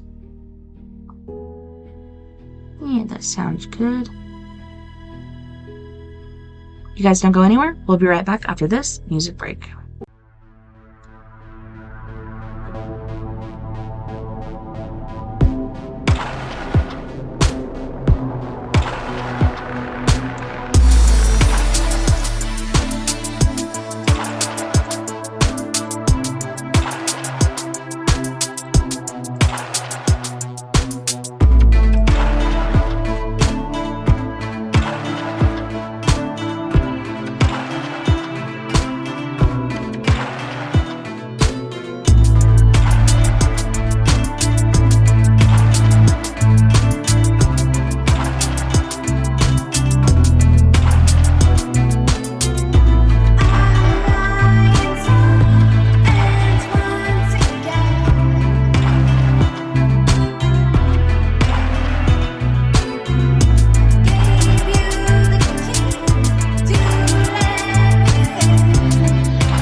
Awesome.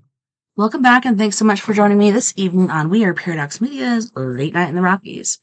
So, we're in the portion of our show where I'm going to show a video, and I think it's actually a little longer than what we have available, but for those of you that are watching on Twitch or YouTube or whatnot, we will continue that throughout the show. As far as those of you who are listening, it'll end a little shorter, so you won't get to see the whole thing, but I'm pretty excited about it. So, TFIL, the Fuck It List, this group of guys has another page, which is called Overnight. Make sure you go there, subscribe. They're a really fun group of guys. They really have fun with what they're doing, and I'd love to paranormal investigate with them. I think laughter is a good key for getting activity. So, I hope you guys enjoy.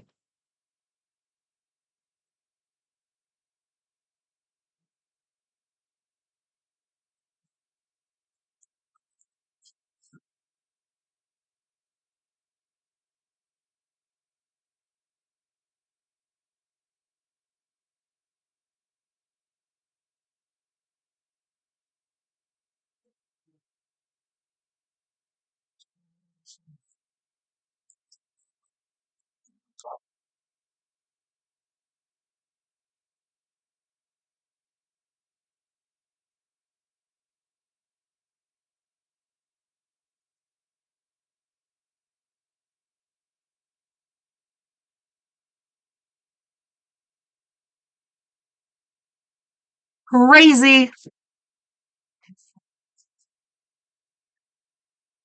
I just shared the link, Trizado. They're gonna stay 24/7 in this place. Like, that's insane.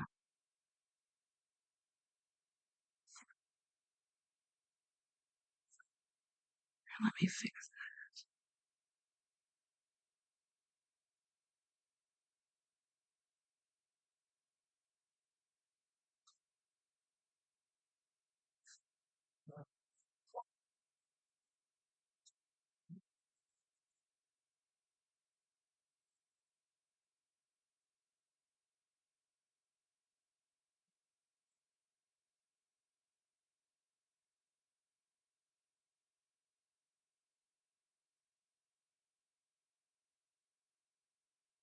Don't want to get possessed.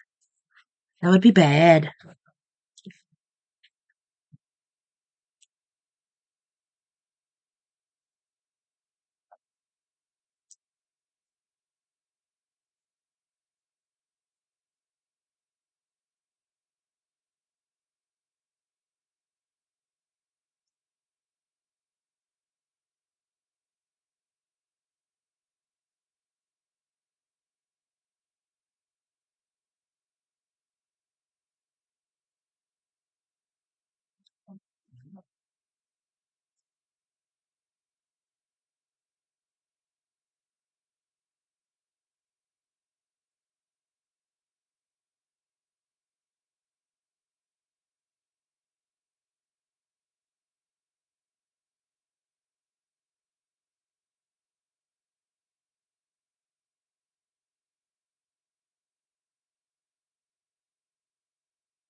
I am thankful for all of the energies that are here, especially the less nice ones that are specifically going to target Corey. And I'm really thankful for all the entertainment I'm going to get as you terrify him throughout the entire evening. It really just means a lot to me. So thank you so much for that. I'm really thankful. Well, funny enough, I'm thankful for the same exact thing. Okay, yeah. And hopefully somebody here gets dragged. That would be cool. I would be thankful for that. Corey, sorry. Well, I am thankful for God always protecting me and watching over me. And I'm also thankful for all of my angels always protecting me and watching over me. And yeah, I'm thankful that all of their prayers are not going to come true and I'm not going to die and I'm not getting attacked. Amen. Thank you. I don't know if this is possible, but if you are able to put any form of energy into this, so this rod here, you have the ability to move it freely, make it stop wherever you want. I'll spin it around. We'll be able to see wherever you're pointing it at. So yeah, maybe the plan for this is to leave it. Charge up some energy. Try again later tonight. I have a theory.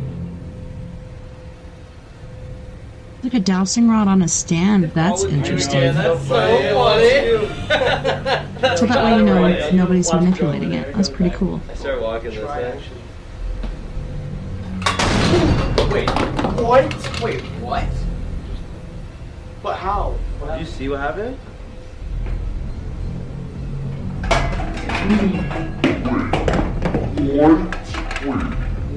That camera just went flying. Just for the sake of treating it like the same thing it's supposed to be. 1, 2, 3. You may now use this rod and say hello to us at any point in time. Play with the rod. What? That's what he said. Bro, there's no, like, it was literally perfectly balanced. There's no I think I'm gonna way. hurt. Yeah. These are like jump scares right now. This is crazy. It's like every time we go to leave and leave it recording. I know. Yeah, there's no way. And you got it moving too. What the hell? Yeah, there's no way. Nah. It's like every time we go to leave it recording. Alright, well, we're gonna leave. I try to walk this way. Put the energy from the camera into the rod when we go, okay? Corey is saying he's really uncomfortable right now. Ooh, I don't want to go in. Yeah, I feel something too. Alright. I'm actually really scared right now. I have like major butterflies. It's been like 30 seconds. And Really? Yeah, but this is a kid's room though. It's not like, you know, we just had the car and everything. I know, but why am I scared? I've been doing good. If I could answer that. I don't want to go in. Do you want to go before me? I actually don't. I'm kind of nervous to be honest. Don't be scared, just go. There's a little door right in here. Yo, something's off. You feel like something's off here? In this room particularly? I feel like very scared. I'm freaking out right I now. feel scared too. I'm telling you right now, I feel it too. I don't know. I do feel it too. Let's sit down on the bed. Yeah. It hurts speaking so fast. I know. Okay. Like, I almost feel like I'm gonna have a panic attack. So Boo Buddy's gonna have a lot of phrases it's gonna say. Don't panic. Still calm. Is the touch phrases. He holds his hand. Don't feed the ghosties. They'll say, Hi, I like buddy. holding hands with you, or like that. So yeah, if you're grabbing his stomach. You know your alphabet?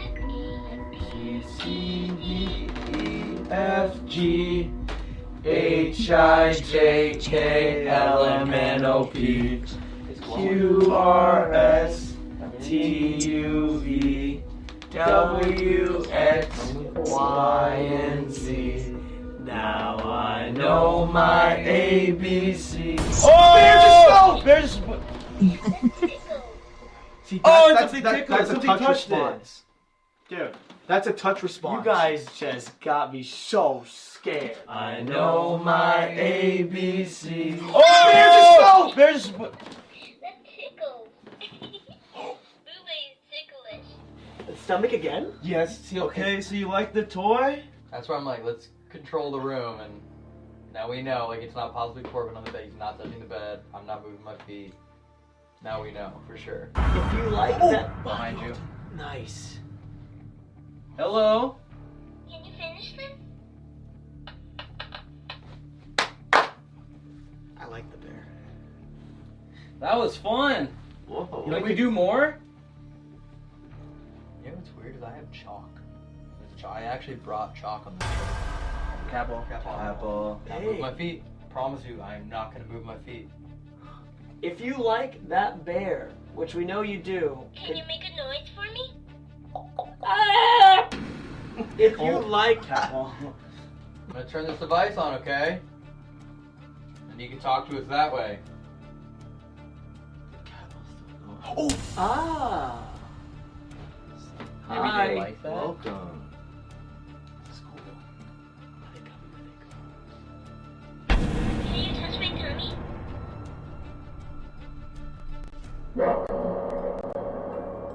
No.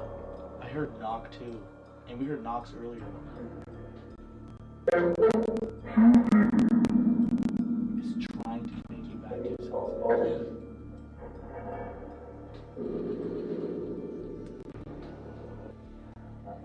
If you like that bear, can you touch its hand?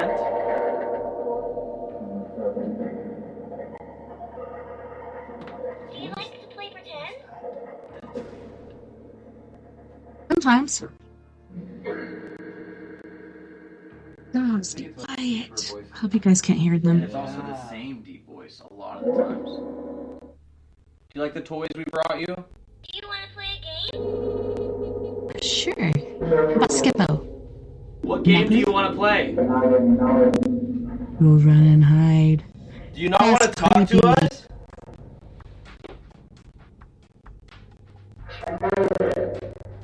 Sure about that?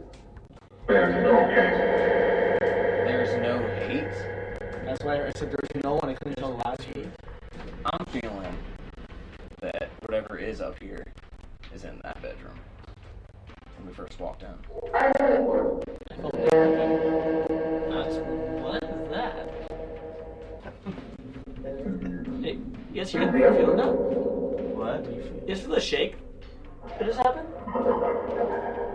Did nobody else feel that? Dude, it wasn't even, like, it couldn't have been anybody's foot. It was like the whole house shook. It felt like an earthquake. You didn't feel that? No. Dude, I just felt literally like this, the whole What's your thing, favorite toy? whole thing underneath me just felt like it shook. The best? The best, I heard the best too. Who's the best? You trying to get Corbin's attention? Can you? Please listen. Yes. We have an announcement. Shake me? I said yes. I heard it yes. Please listen. Can you say my name? Say my name, say my name. Listen. Listen. Okay, we're listening to you. What do you want to tell us? I just come to say I'm I gonna do a love trail of cat you. balls Yeah. from that room into the other. And let's see. Maybe you're right? Because they're moving around. Yeah, literally moving around. You know what's funny? You notice how we all started talking and got really loud? I think it really wants us to listen to it. But can you speak more clearly into That's all the that room for it. cat? Two cat balls in a row. Going over that way? Oh! Going off right now. Ow. I need to get me some cat balls. I've looked everywhere. I can't find them. Boy, that's so far away for that one to go off. That's literally the Somebody far room. wants to That's where send you me fit some. I your got a filter. P.O. box. Look, there you go. Boom. again. There it Oh oh, my guys, you just said God.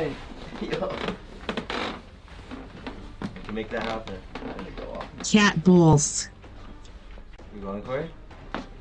Yeah, they have to be touched or moved. Should I go this way? Oh. the cat. I'm right here. Now where should I go? Alright, I'm gonna keep walking, okay? Let me know if I'm going the right way. There's more little toy ball. Yep, just like that one. There's one right there, and then there's one deeper into that room. I'm gonna go over there, okay? And if I'm going the right way, just let me know. Am I going the right way? Are Is you? this where you wanted me to come? What a dirty rumor. If Corey's so, gonna can you get make that cat ball light up on the possessed. floor?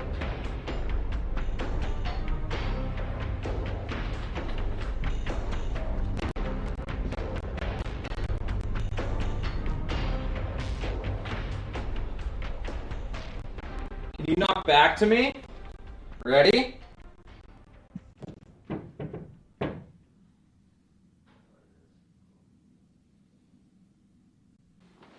Has that cat ball gone off in that room yet? No. Then I think I know what's going on.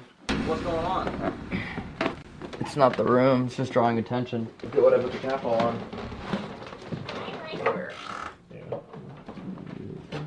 Go lay by the pool and play with your cat balls. Oh. And it was right here last time. Should I go get it? Elton's so creepy.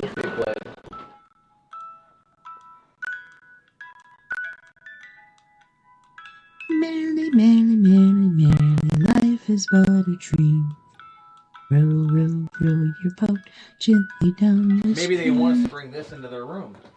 Were you tickling that bear?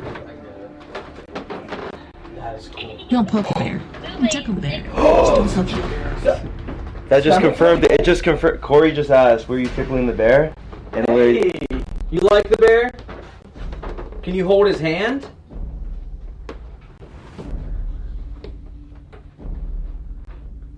We're gonna bring the music box in here for you, okay?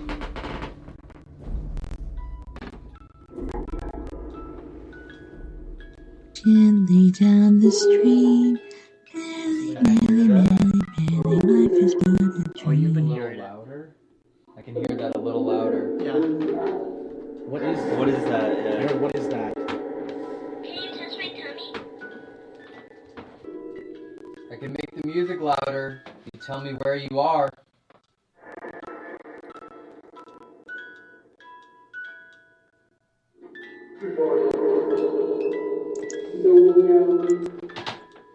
Truzido, where'd Say you it again. go? What? Did you say something? Can you please say it again? Wow. That's Come back on and get on camera. Help me Where are work you? this out. Fire. So you guys, yeah, the competition ended. I was still in second. I don't know if there's like last ditch effort. I think I'm dead meat. Like I said, I'm iguana. We just asked, can you tell us where you are?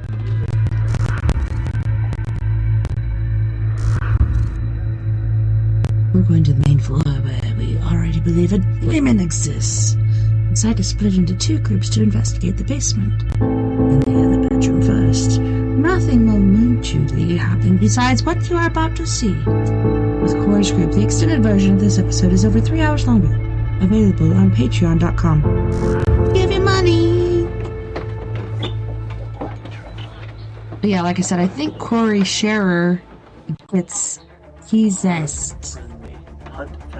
So it's crazy. I don't know. When I first saw this, I didn't know it was at the Conjuring House. I thought it was at the Ed and Lorraine Warren Museum, but I don't think I'd stay the night in this house. And these guys are staying for some time. It depends on how much money they make to go towards this foundation. And it's pretty awesome that they do this.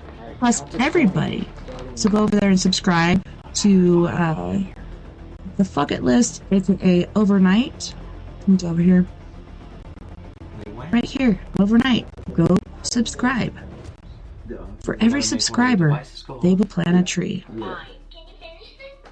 Find. No way. Find. Plant. Everyone hide. Get Everyone hide. high five. Ooh. Run and hide, run and hide. Whoa. No, it didn't. Found. No, it didn't. It just said hell Gaslit. and then Hell. found. Found. Oh my god. Dude. This is actually insane. Okay. Bye. I would be leaving at that point.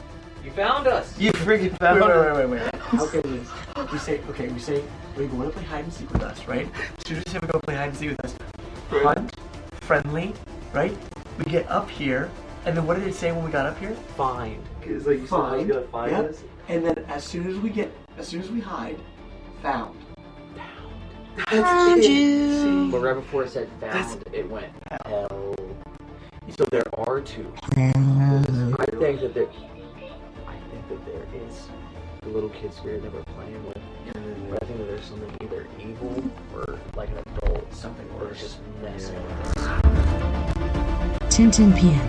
Hour 3 of 8. I just need like so much more to like get my juices flowing now, you know? Yeah. Last night we Pump heard like a demogorgon in the forest. Yeah, what the Last hell night, is that? Demogorgon? Goodness. Demogorgon? Okay. Demogorgon was you? Magnetic Scare me. flashlight. Please. I'm I'm not Magnets provoking. must be I'm not touched ridiculing. to I'm turn like, flashlight on. Spirits can be what you're quick. saying. You're encouraging. You're here to be paranormal. I'm here to get scared. Let's Anyways, make a they deal. gotta touch it Work in order for it to together. work. The floor just So I thought it was one of those turn flashlights, but I guess it's magnetic. I'm not sure what that That's is. not enough. I'm still not getting Yeah, scared. I'm not scared. Leave a comment if you know what the Yeah, hell even that if it's is. black, I can see A it. magnetic flashlight? You what? You just hit your vape, right? I thought it was one of those turny ones. Instead you of did. clicking the button, you turn it. Wait. No. Yeah, you did. Wait, what? Yeah, you did. No. I just saw a hand up to your mouth. No. Yes, you did. Yes, you did. I see you, girl. Why is there I have a camera right here. Are you lying? Don't I be have a camera right here. Flashlight.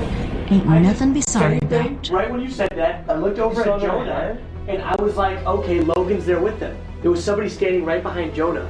And right as you said it, there was a hand in front of Corey. You saw it? Dude, I just straight up saw a hand to your mouth like this. What the hell? I was like, wow, dude, like, you really just did that in the middle of the room? No. Eyes are watering now, buddy. I'm scared. Bro, I Why? straight up just saw, like, you take, like, a puff. Dude. 100%. My eyes ran out of water. 100%. Okay, so for the whole 30 seconds before that happened, terrible back pain, got really bad vertigo after that shake, and I started seeing stars, but I was just trying not to say anything, I ignore it. And then you say that there was a hand in my face. Oh. Dude, I straight up, like, saw your arm go like this, up to here, No. and then back down. No. Does anyone want to take credit for that? Oh, right as you said it. Sorry, I'm just freaking out. Right, Let me leave. You want to take credit for that? Okay. And you know what makes it even worse? You were standing right in I'm front of it. standing right in front of the mirror. That's the mirror where Carl saw himself younger. Yeah. What? Let's see if you look in the mirror, see if you're a toddler. We want to figure out who just did that. Can you speak to us? When the light turns off, we will turn the recorder on.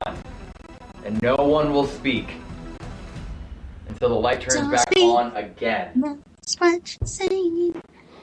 Captures electronic recordings that are interpreted as spirit voices Whenever you're that have ready, been either unintentionally turn the light recorded or off. intentionally. Stop.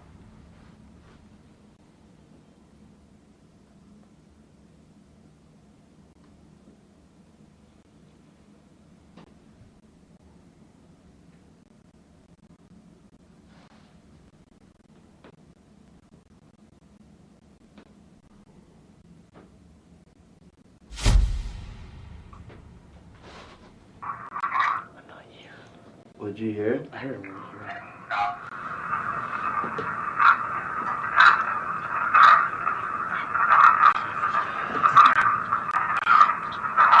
What I hear over and over again is, get out of here, get out of here, get out of here, get out of here. I'm warning.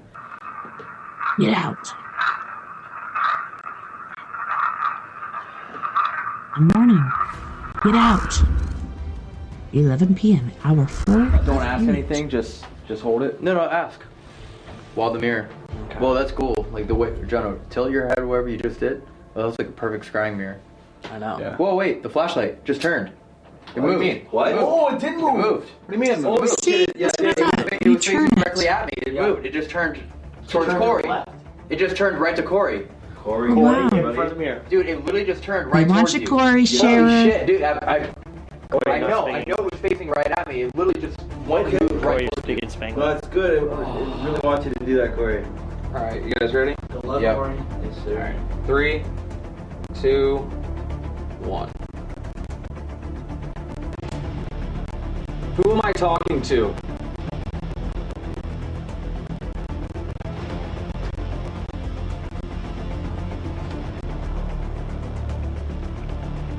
Don't touch the Ouija boards, okay? That's what I thought fell earlier. I thought it was a pendulum, but I guess it was What the is camera. this mirror?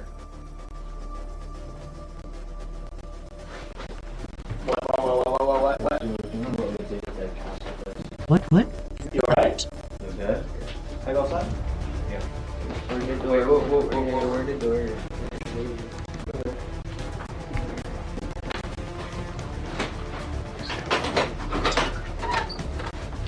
Those are peachy keen. That's pretty yummy. I like that one.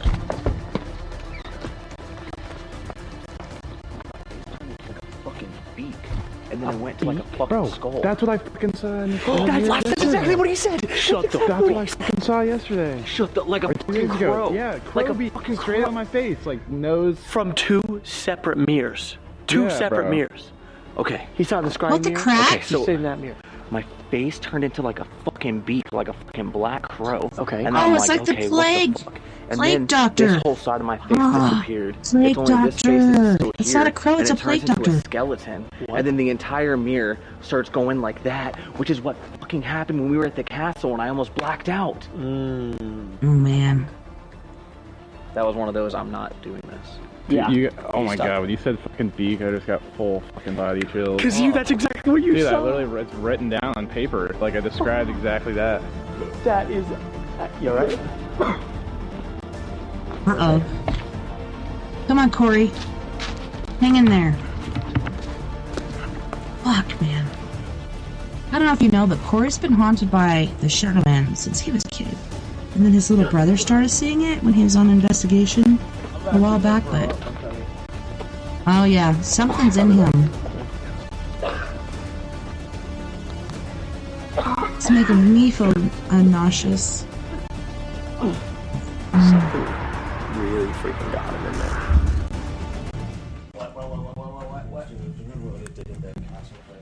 Meanwhile, back inside. Okay. I go outside? What else do you have to say? Let's try this. Leave that there so you can speak.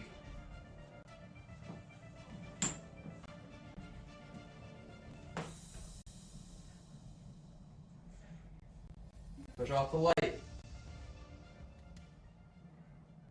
Push it off. Volume has increased. Listen closely. Is that Corey screaming? Got earbuds in. It's like a girl screaming. My headphones broke last night. I'm actually scared. Wait. Push it off. Is that Corey screaming? Did you just... What? No. Elton, did you just scream? We didn't scream. We didn't scream. Corey, you didn't hear a scream, did you? No. We did not scream. 100%, no one screamed. Doppelganger time. You okay, Corey? Holy shnikes. Yeah. Dude, seriously. When that Do you want demon to be alone? Do you want to... puts its parts in your throat, it's not good. Dude, every time I do mirror shit, this is literally what happens. Literally every time I do anything with like a fucking scrying mirror or a fucking mirror. Well, it's because the mirror thing is actually like... they say that it's a portal, right? And you know how to protect yourself. You're okay against it, but it's going to be a lot more intense. Yeah, but it felt like I was like, no. It felt like I was like fucking dry heaving. Yeah. Without anything being there. It was just a...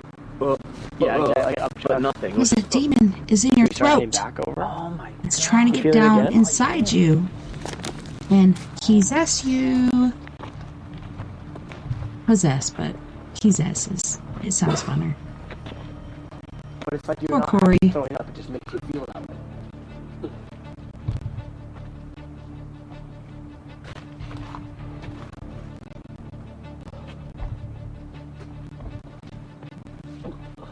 Poor Corey. Like fucking gagging, dude. I know. Toxic. Well, let it out if it's there. Let it go. Let it go. Dude, I have the worst fucking Get the demon out of your throat. Like, I like ghost hunting and shit like that, but then when it comes to shit like this, it literally just fucks me up. Yeah, exactly. It just fucks up my mental. Ow! Oh, We can stay no. outside as long as you want. See, I had that when we went to look at a house. Right when I walked in, I got the clue inside of my head. It was a now house I have a fucking migraine behind my eyes. that before was a church. As soon as I walked in there, stabbing pain in the side of my head. Went upstairs, looked around, got vertigo because the floors were uneven and stuff. As soon as I left, it was gone. No more stabbing pain. This is how demons or Maybe let him be. Maybe let him be. ill-fated spirits will affect you. Dark entities. Not good. Come on, Corey, you can do it. I don't have permission to do this fucking shit. Let's go. We tried listening back to the EVP from Corey's session, but the clip did not play. Uh-oh. That's your flashlight. Yeah, oh, that's weird. Yeah, the flashlight's been on. Did you target Corey? Yes? Were you aiming for me?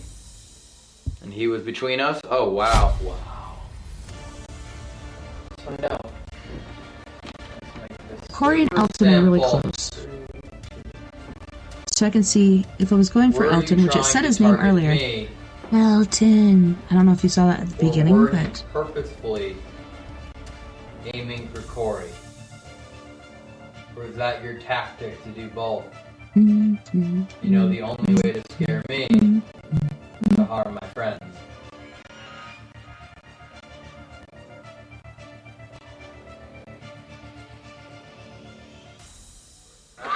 What is in that box? Ah, it's the Annabelle doll. Right?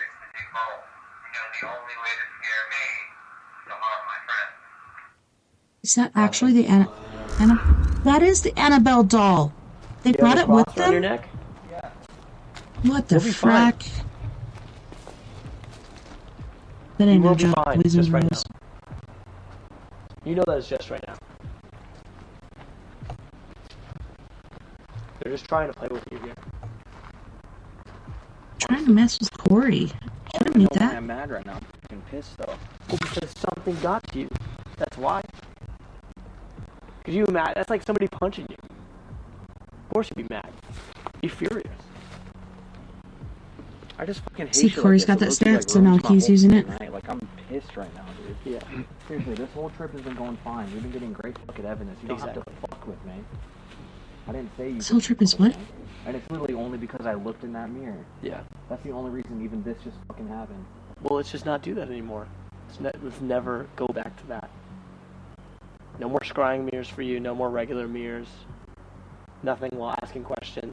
Nothing like that. I feel bipolar as fuck right now, dog. I know, dude. It's like No, it's you know, I angry. cannot explain my emotions right now. You're angry, and then it goes to just fucking. You're good.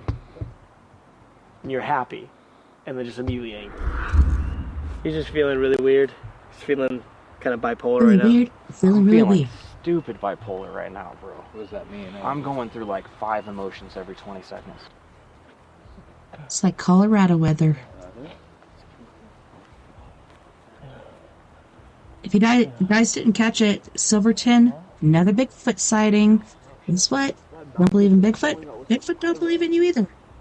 But yeah, go check it out. Just look up Bigfoot in Silverton and it will show you. Pretty sure it was a mama Bigfoot carrying a little baby. 12:19 a.m. Hour 5 of 8. You don't have permission to fuck with me. Whoa. How you feeling, Corey? Good. Are you? Wait, let me ask in 4 seconds. How you feeling, Corey? Good. Okay. That's good. Come on, What do Corey. you want to do? It's your call now. Pull it together. You don't understand. Like, I need, like, some holy water. I'm not... I have holy water in the... You do? Yeah. You do have holy water? Yeah. Can we go get some? Yeah. Wanna go? Is that okay? I don't care. Do whatever you want. Can you bring it? Holy water in a Eagle House? Where are you going? Where are you going? I don't know. What just happened? Are you don't know. walking? What? I don't fucking know. Why did you just walk in there? I don't know! Why did I walk down there? Wait, what the hell is happening at Corey? Good? Let's get out. Corey, what did you see? Yeah. Take it No, off. in the mirror. What did you see? You walked into the bedroom. No, what did you see in the mirror? A bird. Shake it off, Corey. What? Do you feel like somebody's taking over your mind right now? No, I've had this happen before, like on the last investigation trip. You like the UFOs? Happened, Yeah. and I was I got these in Roswell. Yeah. I thought it was fine, but Linda and Patty and them were saying that it's like a spirit like enters my body. Trying it's to like enter your trying to I wish I communicate could and pause make it so I feel could shit read and that. this and that. Well, you and- got to Let me do go that. back over here. Seeing a Double raven cl- in a mirror Double click it. is commonly viewed as a symbol for impending evil, death, Never mind. and supernatural forces. The raven represents unending grief, and they traditionally carry a connotation of death. Everything about a raven means if you see a raven, that's what it means. Oh yeah, Edgar Allan Poe, the raven. Mm-hmm. Raven rapping, tapping gently on my chamber door. Death was coming for him. Oh, this is weird. Like, I think that something is just trying to either use me to communicate, or fuck with me, Or make you feel what they feel. make me feel and see what they saw and felt, and Honestly, it could be anything. Like, it's scary. It is scary. okay. We're on the road to nowhere. 2 minutes later. Fast forward. Feel better? Look at his Good, eyes. you scared me for a second. Like, what are you doing? What are you just looking Oh my around? I'm like, god, look at his See, eyes. This is why I consider, like, If he looks back in the camera again, do you see how dilated his pupils are? But Yeah. I feel like it can make you go crazy.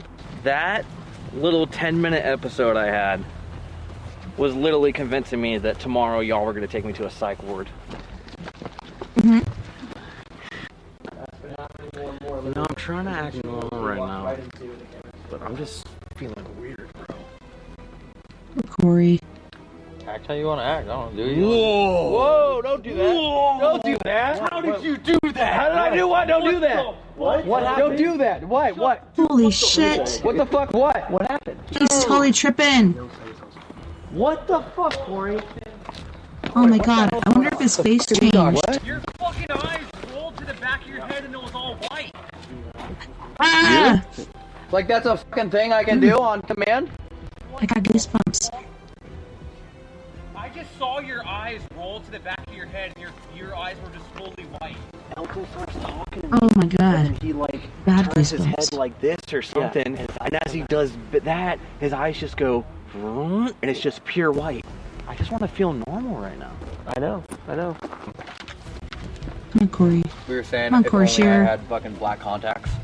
And like you would have come back in the house You and I'd always like, hello, Oh, Corey. that I did see. I saw your eyes roll back. I know, yeah. Wait, why did you say that like you don't remember saying that? I forgot. What the, that was 6 minutes ago. Okay, I forgot that happened. He's crazy. That was insane. Jonah wrote with a dark beak with a like a raven coming out of my face. And that's what I Plague saw. doctor. I'm That's really telling what he you, wrote plague yesterday. doctor. It's on the paper. Yeah, you literally just started to walk straight into that room. Like the room. Back in the day, room that's they used to wear those considered masks the that room looked like of a all crow's people. face. But they Really? had that so they could put Yeah, I mean, flowers that's and other things in there so they didn't Saw smell the the smell of vision death. And, like when everything really got terrible. And you wanted to walk in there. And this also is the room where the seance went wrong. Yeah, That is this way. Which is kind of like what just happened. You know what I mean? You were Yeah. like looking in the mirror and then it went wrong. These are really Yeah. good comparisons. So, We should do just one Panasonic session right here. Like we all just sit on the floor. We should Look at his ask one pupils, question, dude. and then just listen. I agree. That is not normal. 3, We sit in 2, silence for 15 to 20 1. seconds between questions. We cut out the gaps in What silence is and the editing meaning? for YouTube. of the raven. Who was the man with a half black face, other half was a skeleton? Who was that? What is your name? How many fingers am I holding up? One. Are we safe in this house? Why did you put me through all those emotions and make me feel sick? Who was the man that I just saw walking in the back room? He's trying to possess you.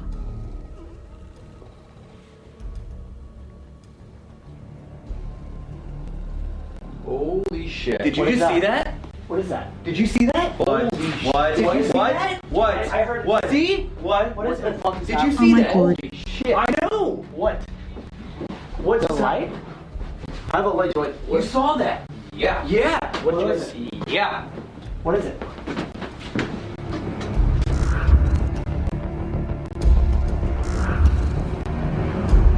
The conclusion is that an attempt was made to possess Corey. I'd say the remainder of our investigation results with us getting a clear answer in regards to whatever entity, demon, or unknown force resides within this house, telling us why they wish to possess him.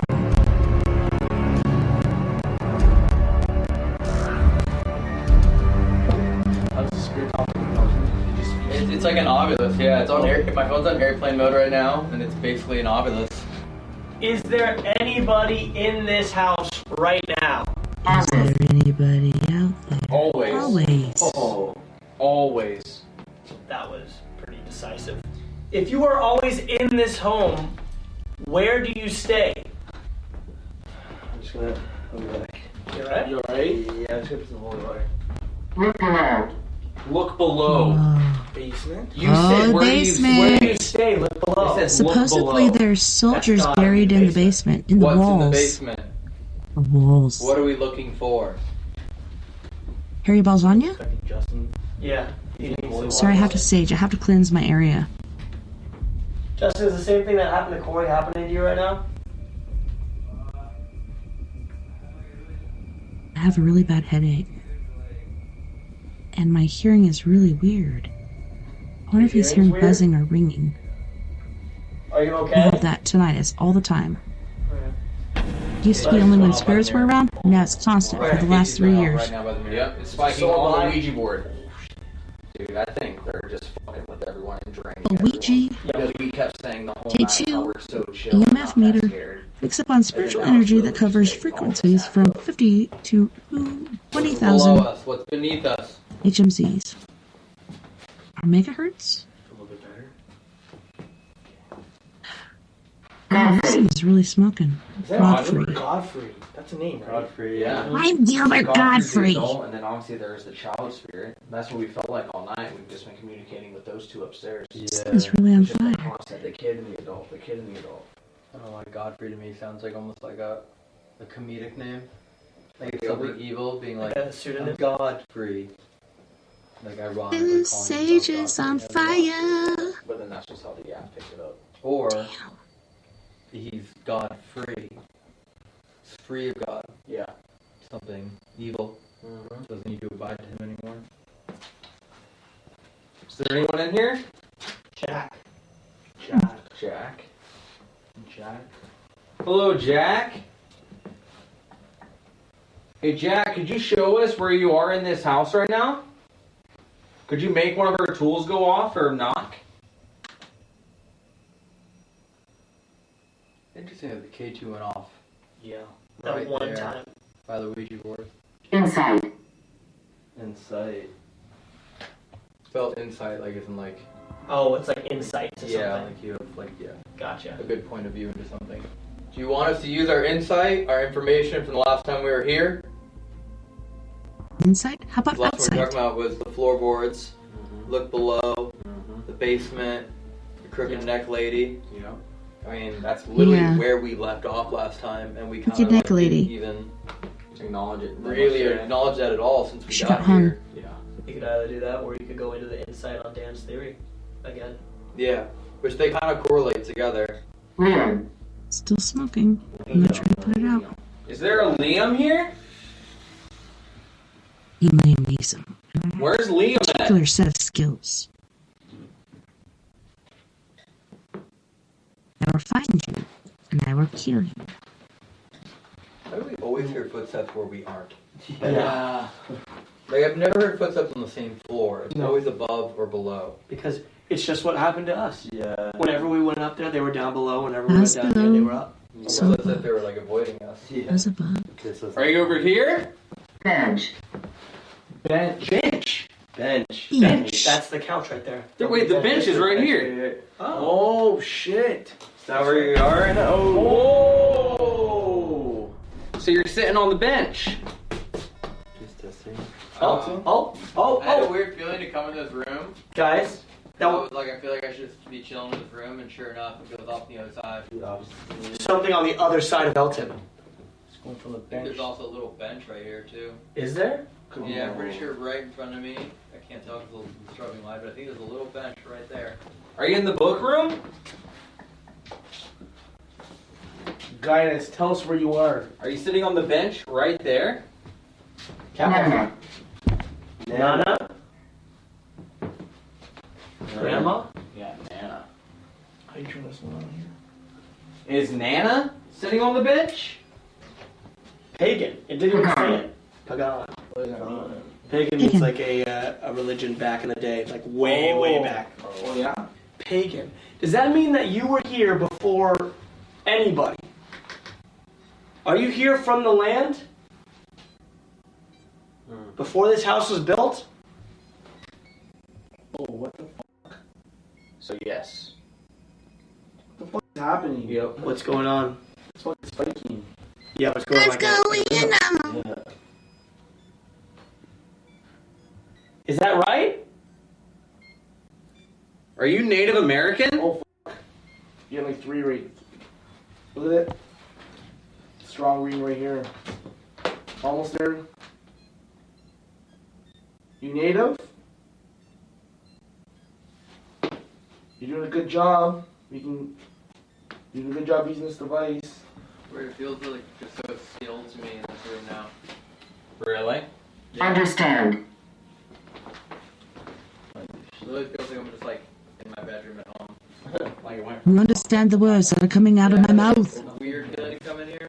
And now I'm just like, I just feel like I just want to read a book and chill. 2:28 a.m. Hour 6 of 8. In the center of the room. What is that contraption? Oh. I was. Well, actually, You're not no. close enough. You have to touch it. Yeah, Tripwire just went off too. Oh, tripwire. Almost sitting in your chair. Edna. This is spiking too a lot, guys. Okay, I'm sorry. Nerd. That spike. I won't sit in your chair. Seriously, can you do? Oh. Okay. So that's what it was. That was the vent that I called out. They're not even near it. There's no reason it should be going off except for there's something there. You chilling here. Everyone came in. Oh, that's like. Oh, that REM pod. Dude, that one you literally have to be basically. He's touching gonna his run. head. He's gonna pee his pants. Look how strong. Oh my. Yeah. Okay. Thank you. The person. My nails, they're all bloody because I was trying to claw my way out of second place. Didn't work out very well. There's something messing with that. Dude, you're getting a lot of energy here, man. A Just lot. to confirm, your name is Jack.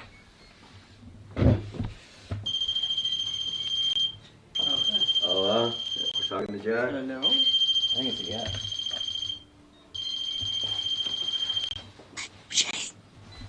Maybe we should say the amount of times that you set it off. Oh, Jack likes that spot. If you want to communicate, 1 beep for yes, 2 beeps for no. Go forward. Go forward. Sounds like go for it. No. Oh, spiky. Carry on my wayward song. Yeah, we just run off once for Yeah, like yes, for like yes. go for it. Go for Okay, is your name Jack? Jack, did you live here?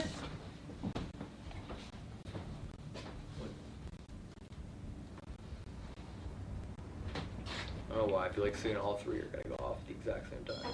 Oh! On the mirror. Oh my god. Mirror. Call it. It's crazy how Elton just said that. Yeah. Devices just went off. Cat ball again. Yeah, You bulls. traveling from room to room? Is that what you're doing? Holy shit. Checking us out? Dude. Check Are you yourself trying to before tell you us to break go back yourself. to the mirror?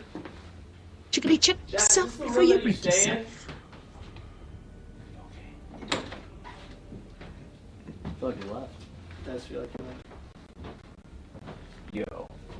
What if What? he left, walked out, that's why the cat ball's going crazy. Yeah. REM pod's going off right there. Cat ball goes off under the mirror. Yep. He went back inside the mirror. You think he got out, came from the mirror? Yes. Was chilling over here. Chilled for a second. And then he's like, Like that. alright, I went back. And goes back in. Let's think about it. It went boom, Eugene. mirror. Eugene. Eugene, a name. Are we talking to Eugene now? If this doesn't go off for like another minute, then I completely kind of believe what you're talking about. Either the mirror or it went back that way. It's crazy that REM pod. I know that. I've never seen that REM pod go off. Are there spirits here coming in and out of the Oh, as soon as we say that.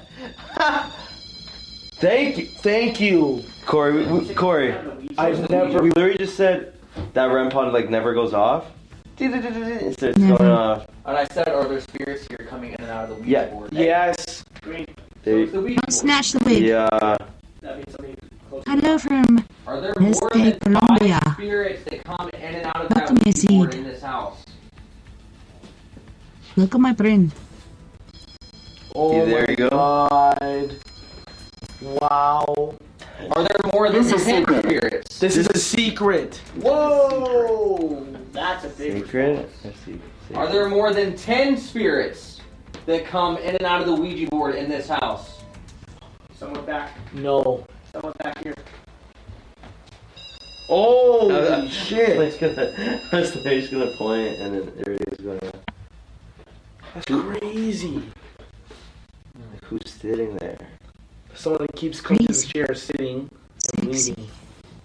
Are there a lot of evil energies and spirits that come in and out of this house? Oh, REM pod. Yup.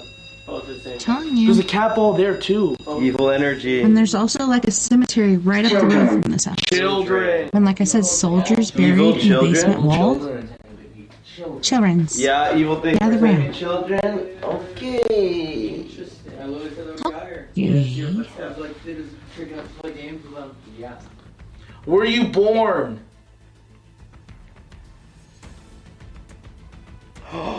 Wait, Obviously. Were you born? Nice. You were Okay. hatched.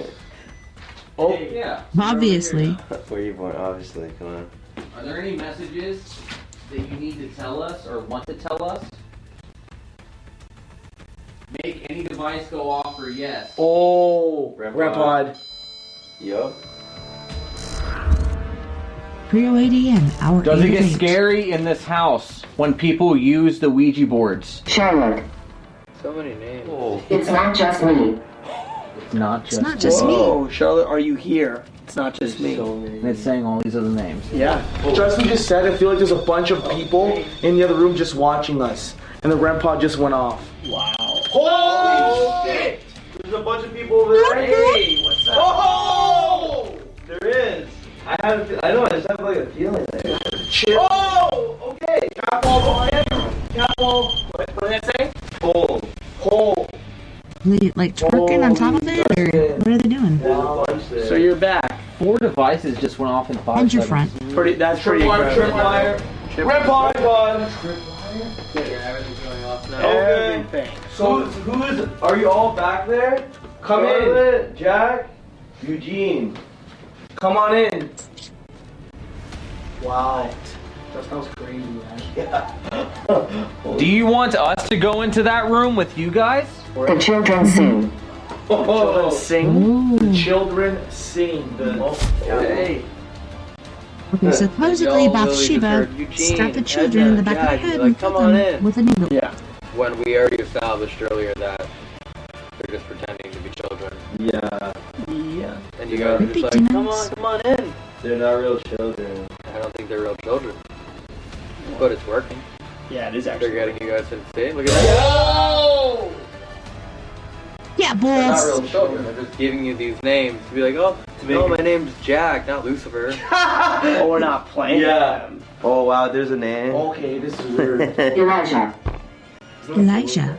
Elijah. Elijah does sound Be biblical. there, Elijah. That sounds more of a real name. Is that your real There you go. Okay, now I'm Especially serious. back All in the right. day when the soldiers real were name killed is and Elijah. buried in the Oh, I'm holes. scared. That's what they say. That's crazy. Okay. Elijah. Interesting.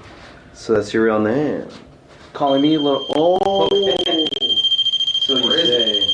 Yeah. You know? Sure sounds like it, but it might not be. Who knows? Oh, look at that. We have to take everything with a Man. grain of salt. Figure. Figure. Oh, figures. Elijah, is that who we saw earlier? Figure in the window? I bet. And what if he wasn't outside the window? Mm-hmm. He's at that height, he would have been the height of a little boy. He was actually on this side Maybe of the he was window. on his knees. Maybe he had amputations. Outside. Yeah. Right? Oh, there's your answer. Outside. There's your answer. If I'm Elijah and I'm a little boy, why am I in this house? There's no history of it. No history of a little boy dying in this house. No history of even an adult dying in this house. Elijah could be a soldier's name. Robinson. Elijah Robinson. Is that your full name? Elijah Robinson? I believe so. I believe that. Elijah, did you come from the Ouija board?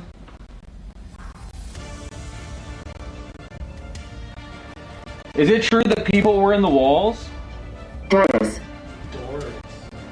Doris de Clitoris. It's a great. Oh! I think we're getting like different spirits coming in and out. A lot of them. There's a lot of energy coming through. Yeah. A lot. Oh, man. Oh, so right here. Both at the same time. Wow. Someone's over there. Would this be Doris? How many? If you are over there, can you touch that box?